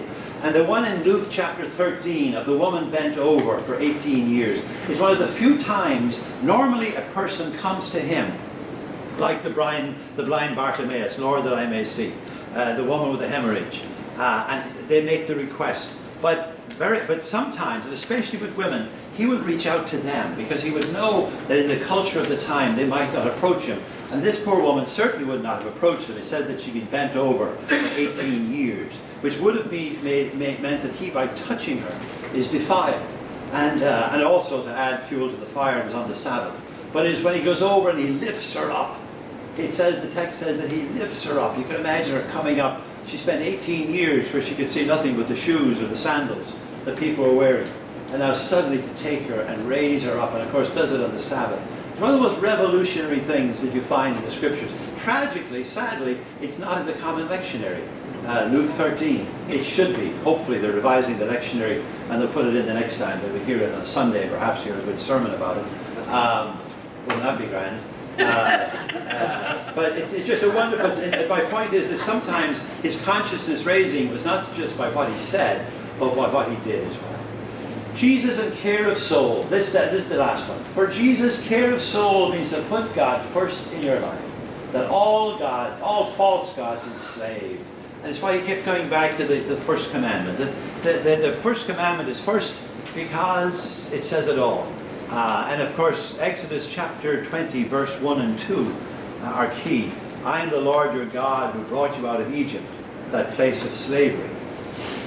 Now, have no other gods but me. In other words, false gods bring us back to Egypt.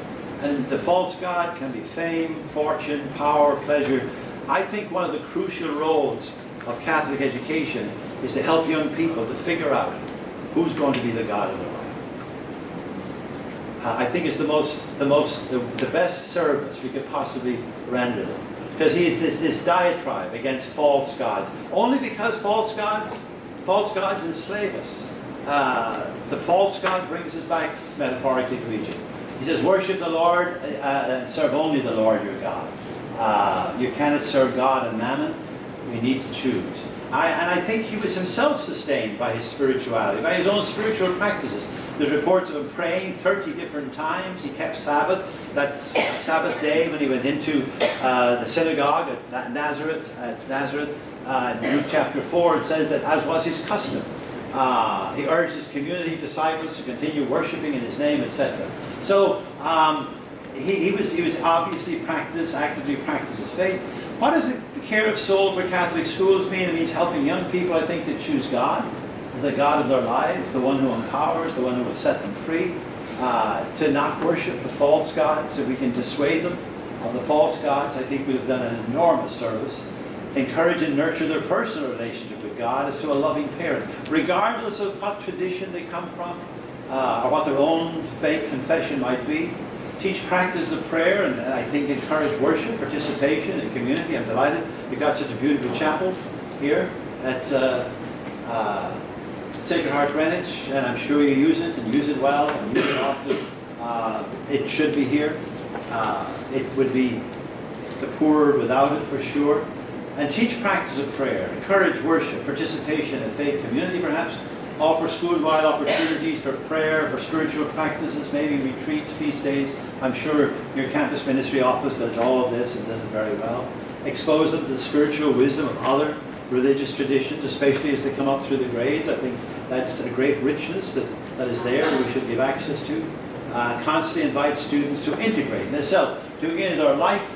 And I'm going to say a little bit more about this in the last half hour, but I'm going to bring this back to you now. But in a sense, what we're trying to get people to do constantly is to bring their lives to their faith and bring their faith to their lives. And maybe that summarizes, because that's exactly what he did constantly. He began with people's ordinary everyday lives, and invited them to a faith perspective, invited them to live that faith in the midst of the Word.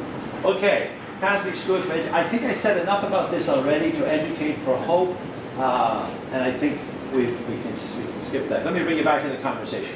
What are 3 insights or wisdom? What could you learn? Or even one good insight.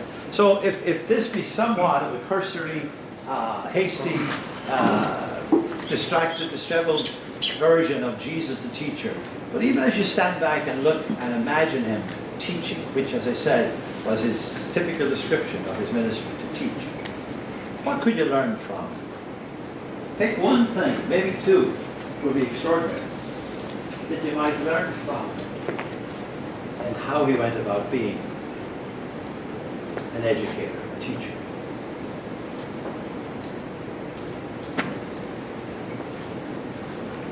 And especially as you take seriously this tradition of reflecting somehow in the school, in its curriculum, the heart of Jesus.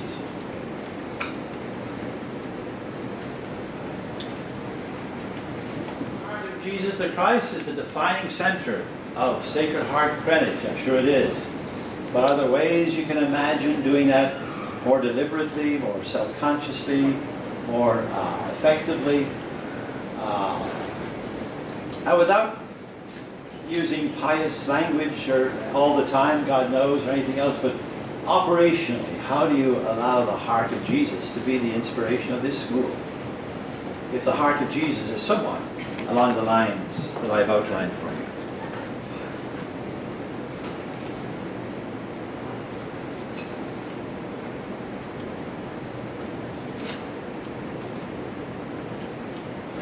Last question.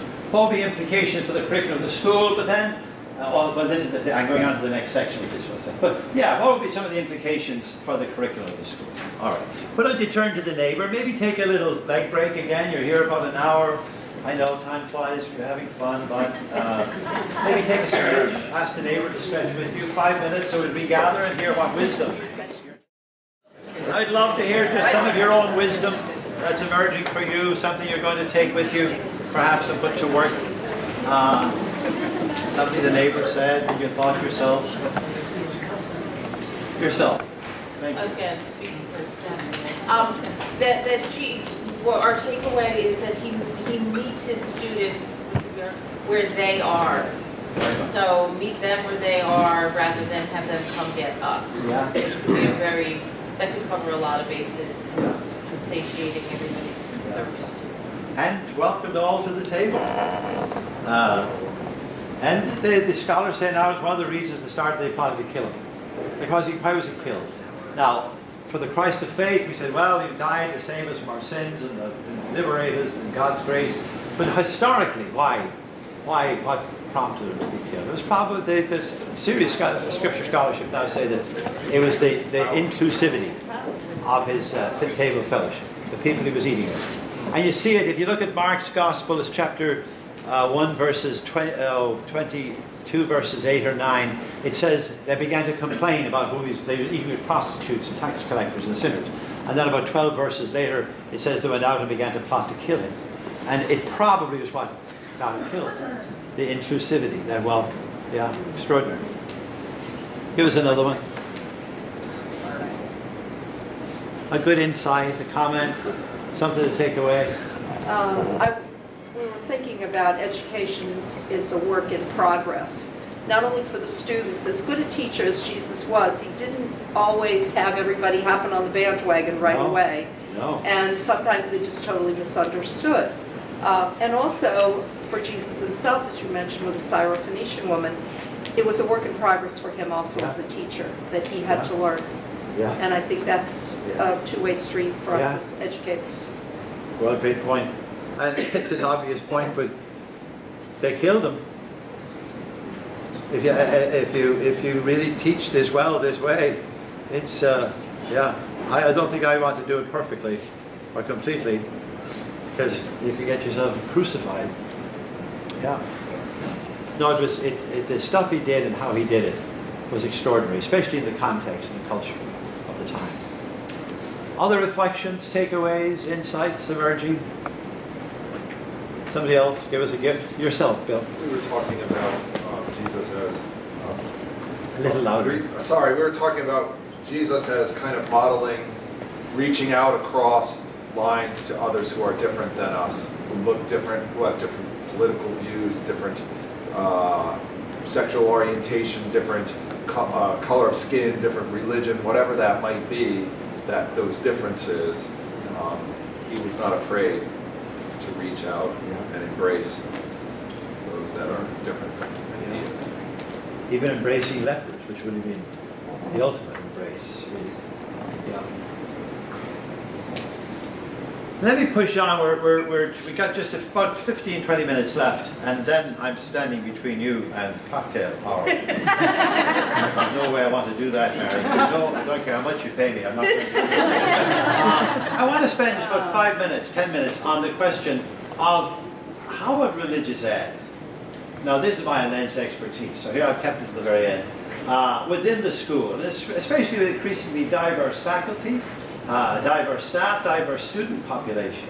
How do we still continue to do good religious education? I often imagine him taking little kids on his knee and well, he says, the scripture says it, kidding with them and playing with them, and they're just absolutely delighting in him. I think you can teach a faith tradition so at 3 different levels. I think you can teach it in a way that people learn about it. and as a purely academic discipline. That's important to do, but I think it's a lost opportunity. Because I think there's also the possibility of teaching in such a way, not just that people learn about it, but that they learn from it. That their spirituality is enriched by being exposed to this rich tradition. Now, this will vary according to age levels and so on. And I know some of you are from the lower school, the middle school, the upper school, and so on. So it'll vary in times. But I taught, so maybe my example is not so relevant, but I taught undergrads for 32 years at Boston College.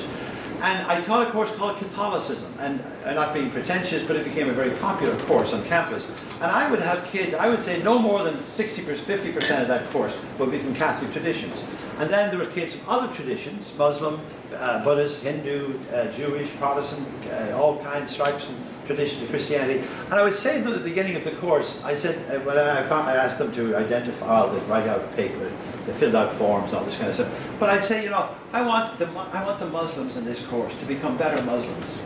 I want the Jews in this course to become better Jews. I want the Protestants in this course to become better Protestants. And, Murphy and O'Shea and O'Brien and McCarthy, you might consider becoming better Catholics.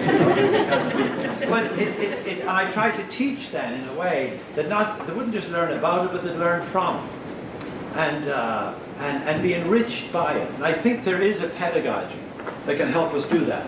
And maybe they can also learn it in such a way that they learn into it. And I think that's a fair thing.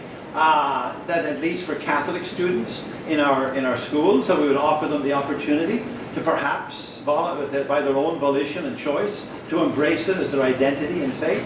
But we don't set out to do that with people. There's a way that, yes, we teach about it, we teach it so people can learn from it, and perhaps be disposed, especially people who belong already to the tradition, and come out of Catholic homes and traditions and families and parishes, to perhaps consider embracing it as their own identity of faith. I said all should at least have learned from it, with its spiritual wisdom and its ethic enriching their lives, and then Catholic students be disposed to embrace it as their identity. Much depends on the pedagogy.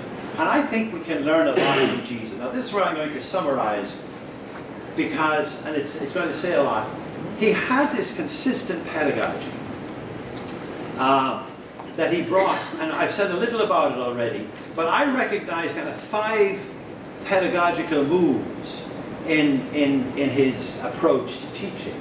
He deeply engaged people's everyday lives. Now we've said a lot about that already, but turning them to look at the ordinary and the everyday, what was going on in the world around them. The parables, of course, are a primary example of it, but he did it constantly. Look at the birds of the air, look at the lilies of the field, look at the flowers are coming again, it must be spring. He constantly got people to stop and look at life.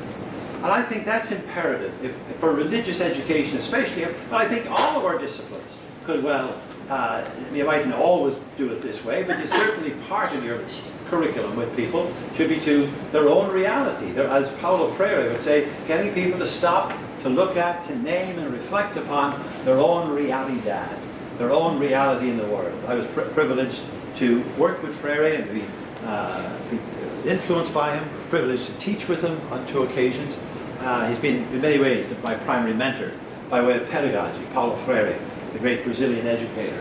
But Freire would say, just get people to stop and to name their own reality, and then to reflect on it and say, why? Why is it that way? Does it have to be this way? What are other possibilities? Who's making the decisions? Who's benefiting? Who's suffering? Asking those great critical questions. I think Jesus did it regularly to get people to look at their lives. We're often, as I said, with a new consciousness, with a new perspective, with Lazarus going home to God. That was totally contrary to the culture of his time. That the poor where poverty was a punishment for sin, wealth was a reward for being good. So it would have blown people away when Lazarus goes home to God and the rich man to Hades. He taught, and yet he taught them with authority. He wasn't just a discussion leader. And I think his authority was the integrity of his own life, but then encouraged them to see for themselves. It's amazing how often he says, blessed are those who have the eyes to see, the ears to hear. He's not just talking about physical sight. And it's interesting, that final judgment. God forbid we be on the side of the goats, let's hope we be on the side of the sheep. And he'd say to us, the sheep will say to him, but when did we see you In a sense, but the only difference between the sheep and the goats is that the sheep saw the poor and responded to them. The goats saw the poor and didn't respond to them. But neither one of them saw God. So when did we see you? When did we see you? So coming to see for ourselves and to embrace for ourselves and to make our own the wisdom of the gospel, to freely choose to become disciples. And it was always by invitation, never by... And some people declined and walked away.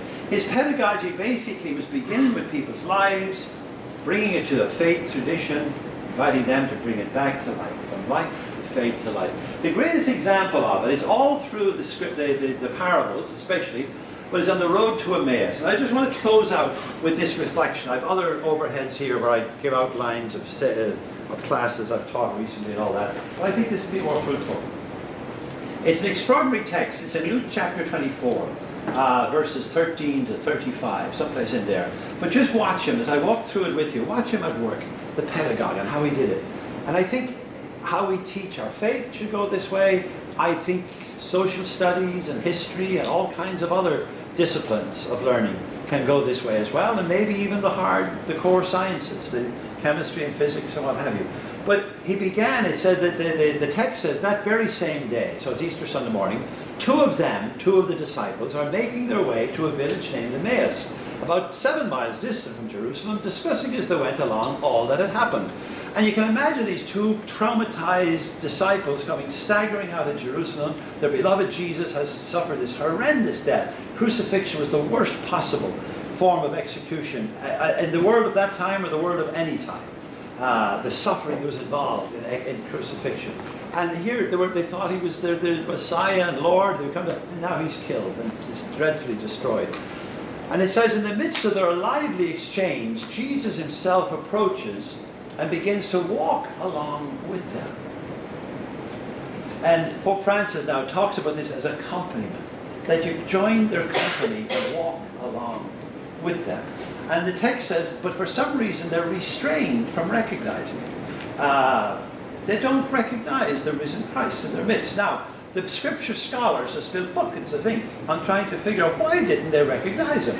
And you can come up with, well, their hearts were hardened, they were so distracted, their own pain and all the rest of it, they didn't recognize. I said the pedagogical question is, why didn't he introduce himself? I mean, if I was the risen Christ, I would have come on today.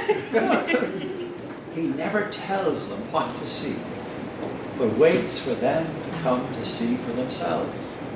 Now watch his pedagogy. He says to them, what are you discussing as you go upon your way? Tell me about your life. What's going on? Tell me your story. What are you discussing about? And one of them, Cleophas by name, turned and said to him, are you the only one in Jerusalem who doesn't know the things that went on there these past few days? Sometimes if you ask young people an obvious question, they'll say, that's Miss Brown, that's a stupid question. I mean, that's obvious. But they actually turn around and say, look, are you the only one in Jerusalem who doesn't know the things that went on there these past few days? He said to them, now watch this, watch the pedagogy. He said to them, what things? Now let's agree, nobody knew better than he what went on in Jerusalem these past few days. He could tell them things that he said to Pilate and Herod said to him, but he wants them to speak their word. He wants them to tell their story. And that's exactly what they do. It says, all the things that happened to Jesus of Nazareth, the prophet, powerful in the eyes of God and all the people, and we were hoping, in other words, their vision is shattered. We were hoping he was the one who set Israel free. Besides all this, some women of our group went to the tomb before dawn and they discovered that the tomb was empty. They saw a vision of angels who declared that he is alive. Some of the men of our group went to the tomb and saw but saw nothing, and basically we're getting the heck out of there. We're heading for Emmaus. And there's some scripture scholars say they may be running away. Emmaus was a Roman garrison. And the Romans had a way, they did it many times, when they would crucify a leader of a movement, that they would also crucify a lot of the disciples. There was one crucifixion in Jerusalem about the year 14 or 15 of the Christian era, where they crucified 2,000 people and surrounded Jerusalem with crosses. It was their way of putting down a rebellion. So you didn't hang around much after your leader was crucified. However, they're on their way to Emmaus, we don't know, but they say, look, we're getting out of there. And they tell him what happened, their version of it, and then And only then, after he gets them to look at their life and name it and reflect upon it and tell them their story and their shattered vision, only then does he become instructive. It says, beginning then with Moses and all the prophets, he interpreted for them every passage of scripture that referred to himself and explained that the Messiah had to suffer so as to enter into his glory. So they were expecting a political Messiah. He comes to a suffering servant Messiah. So he set up a real dialectic, a tension in them now. But the amazing, so he begins with Moses and all the prophets and interprets for them every passage of scripture that referred to himself. No wonder they're on the road all day. So this goes on for hours and hours, this but he's constantly talking into their reality. He's constantly trying to tell the story in a way that will echo with their own story and their own pain and their own loss. The amazing thing, so in a sense, pedagogically, their story and vision, shattered vision, are on the table. His story, or version of the community story, beginning with Moses and all the prophets, is on the table. And the amazing thing is he never says to them, open your blessed eyes, can't you see? But instead, the text says, by now they're near the village to which they were going. He asks if he's going further. But they press him. They say, come in, the day is far spent. So he goes in to stay with them. And I love that phrase. It comes out in Luke's Gospel many times that when you offer hospitality, there'll be a blessing.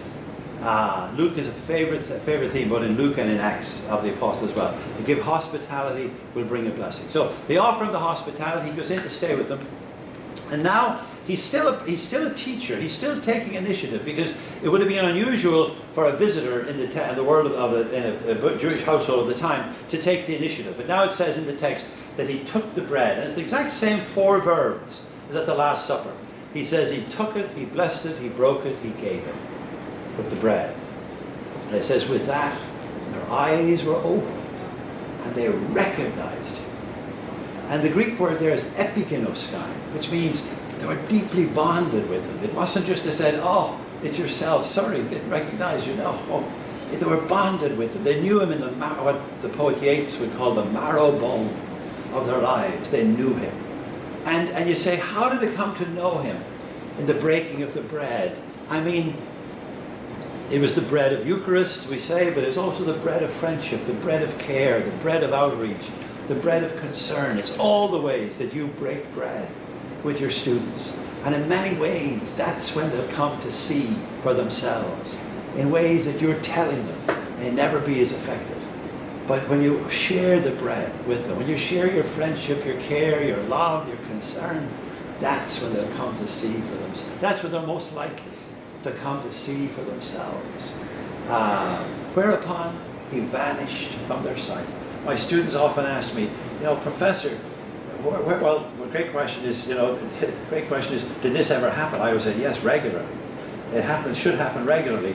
But a great scripture scholar, I'm getting tired now. He's taught at Dunwoody for many years. But anyway, he wrote his doctoral dissertation on this. And he says, a great question to ask is, where did the risen Christ, when he disappeared, why did he disappear at that point? I think in many ways his work was done. They'd come to see for themselves and recognized him. And in a sense, there was no more to be done or said. But Dylan was the scripture scholar I'm trying to think of. He taught at Dunwoody for many years. He wrote his doctoral dissertation. It's a great question to ask is, where did he disappear to?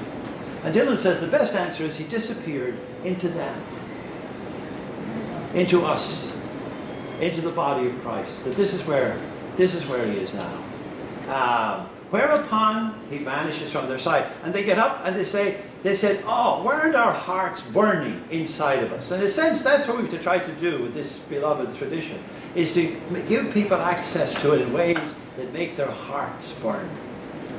Were not our hearts burning inside of us as he explained the scriptures to us upon the road? And then now they get up. So he brings them from their own life and their brokenness and their pain into the story and faith of the community, gets them to see for themselves, and now they have a choice.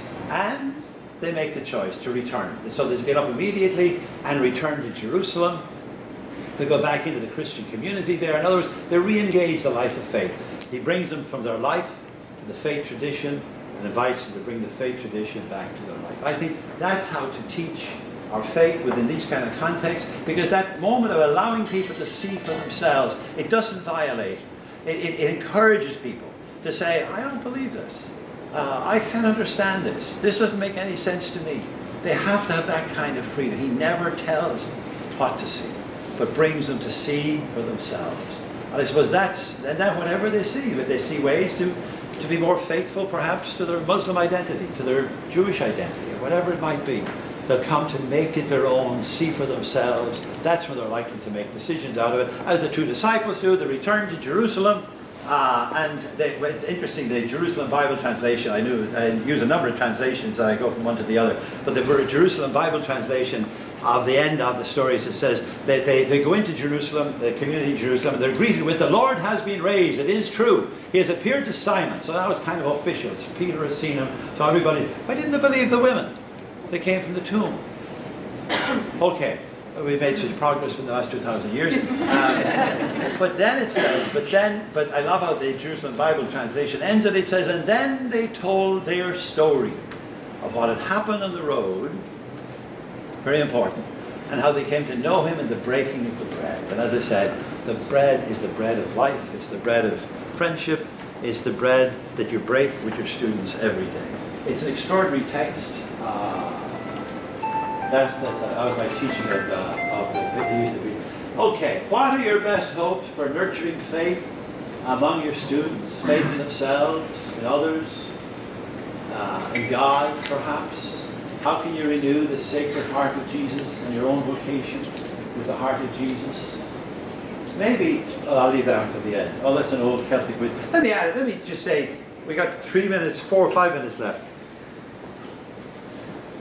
Stop and for a moment, and I'll be quiet, and say, what am I going to take away from this day?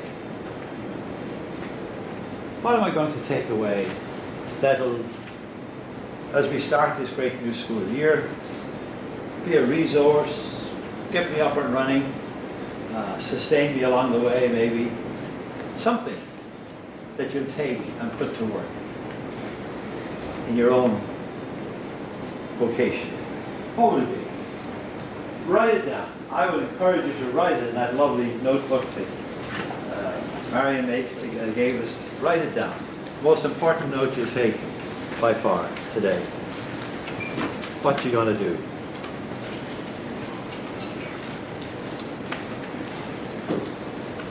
And the answer may not come to you until you're on your way home, or maybe wake up tomorrow morning, or God knows. At least a few people, I'm sure, will have a sense of something that you feel called to from our ranks.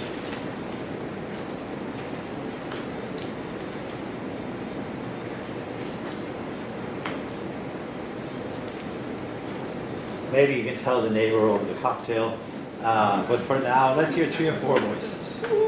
Something you're taking away and might put to work. Many part of the day, morning or afternoon. Yourself, thank you.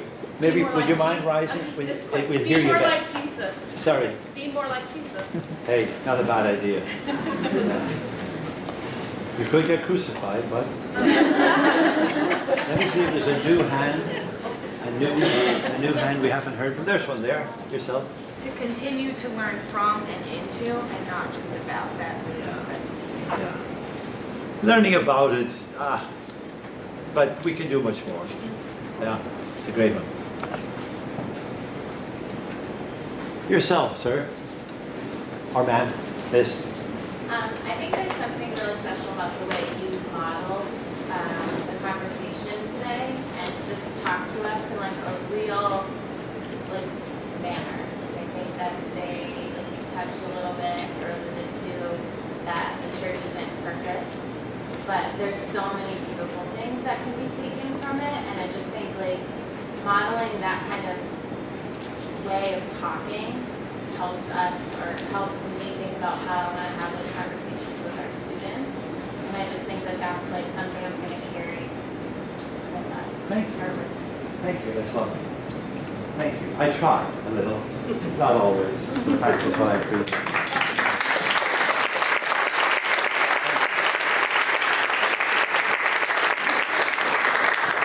Marianne insists on her pound of flesh.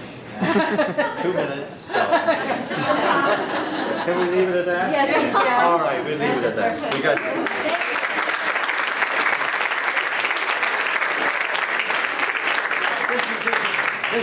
This is a pious thought. There's an old Celtic phrase. There's an ebb to every tide. Every tide rises and falls. Every tide rises and falls, except the tide of God's grace.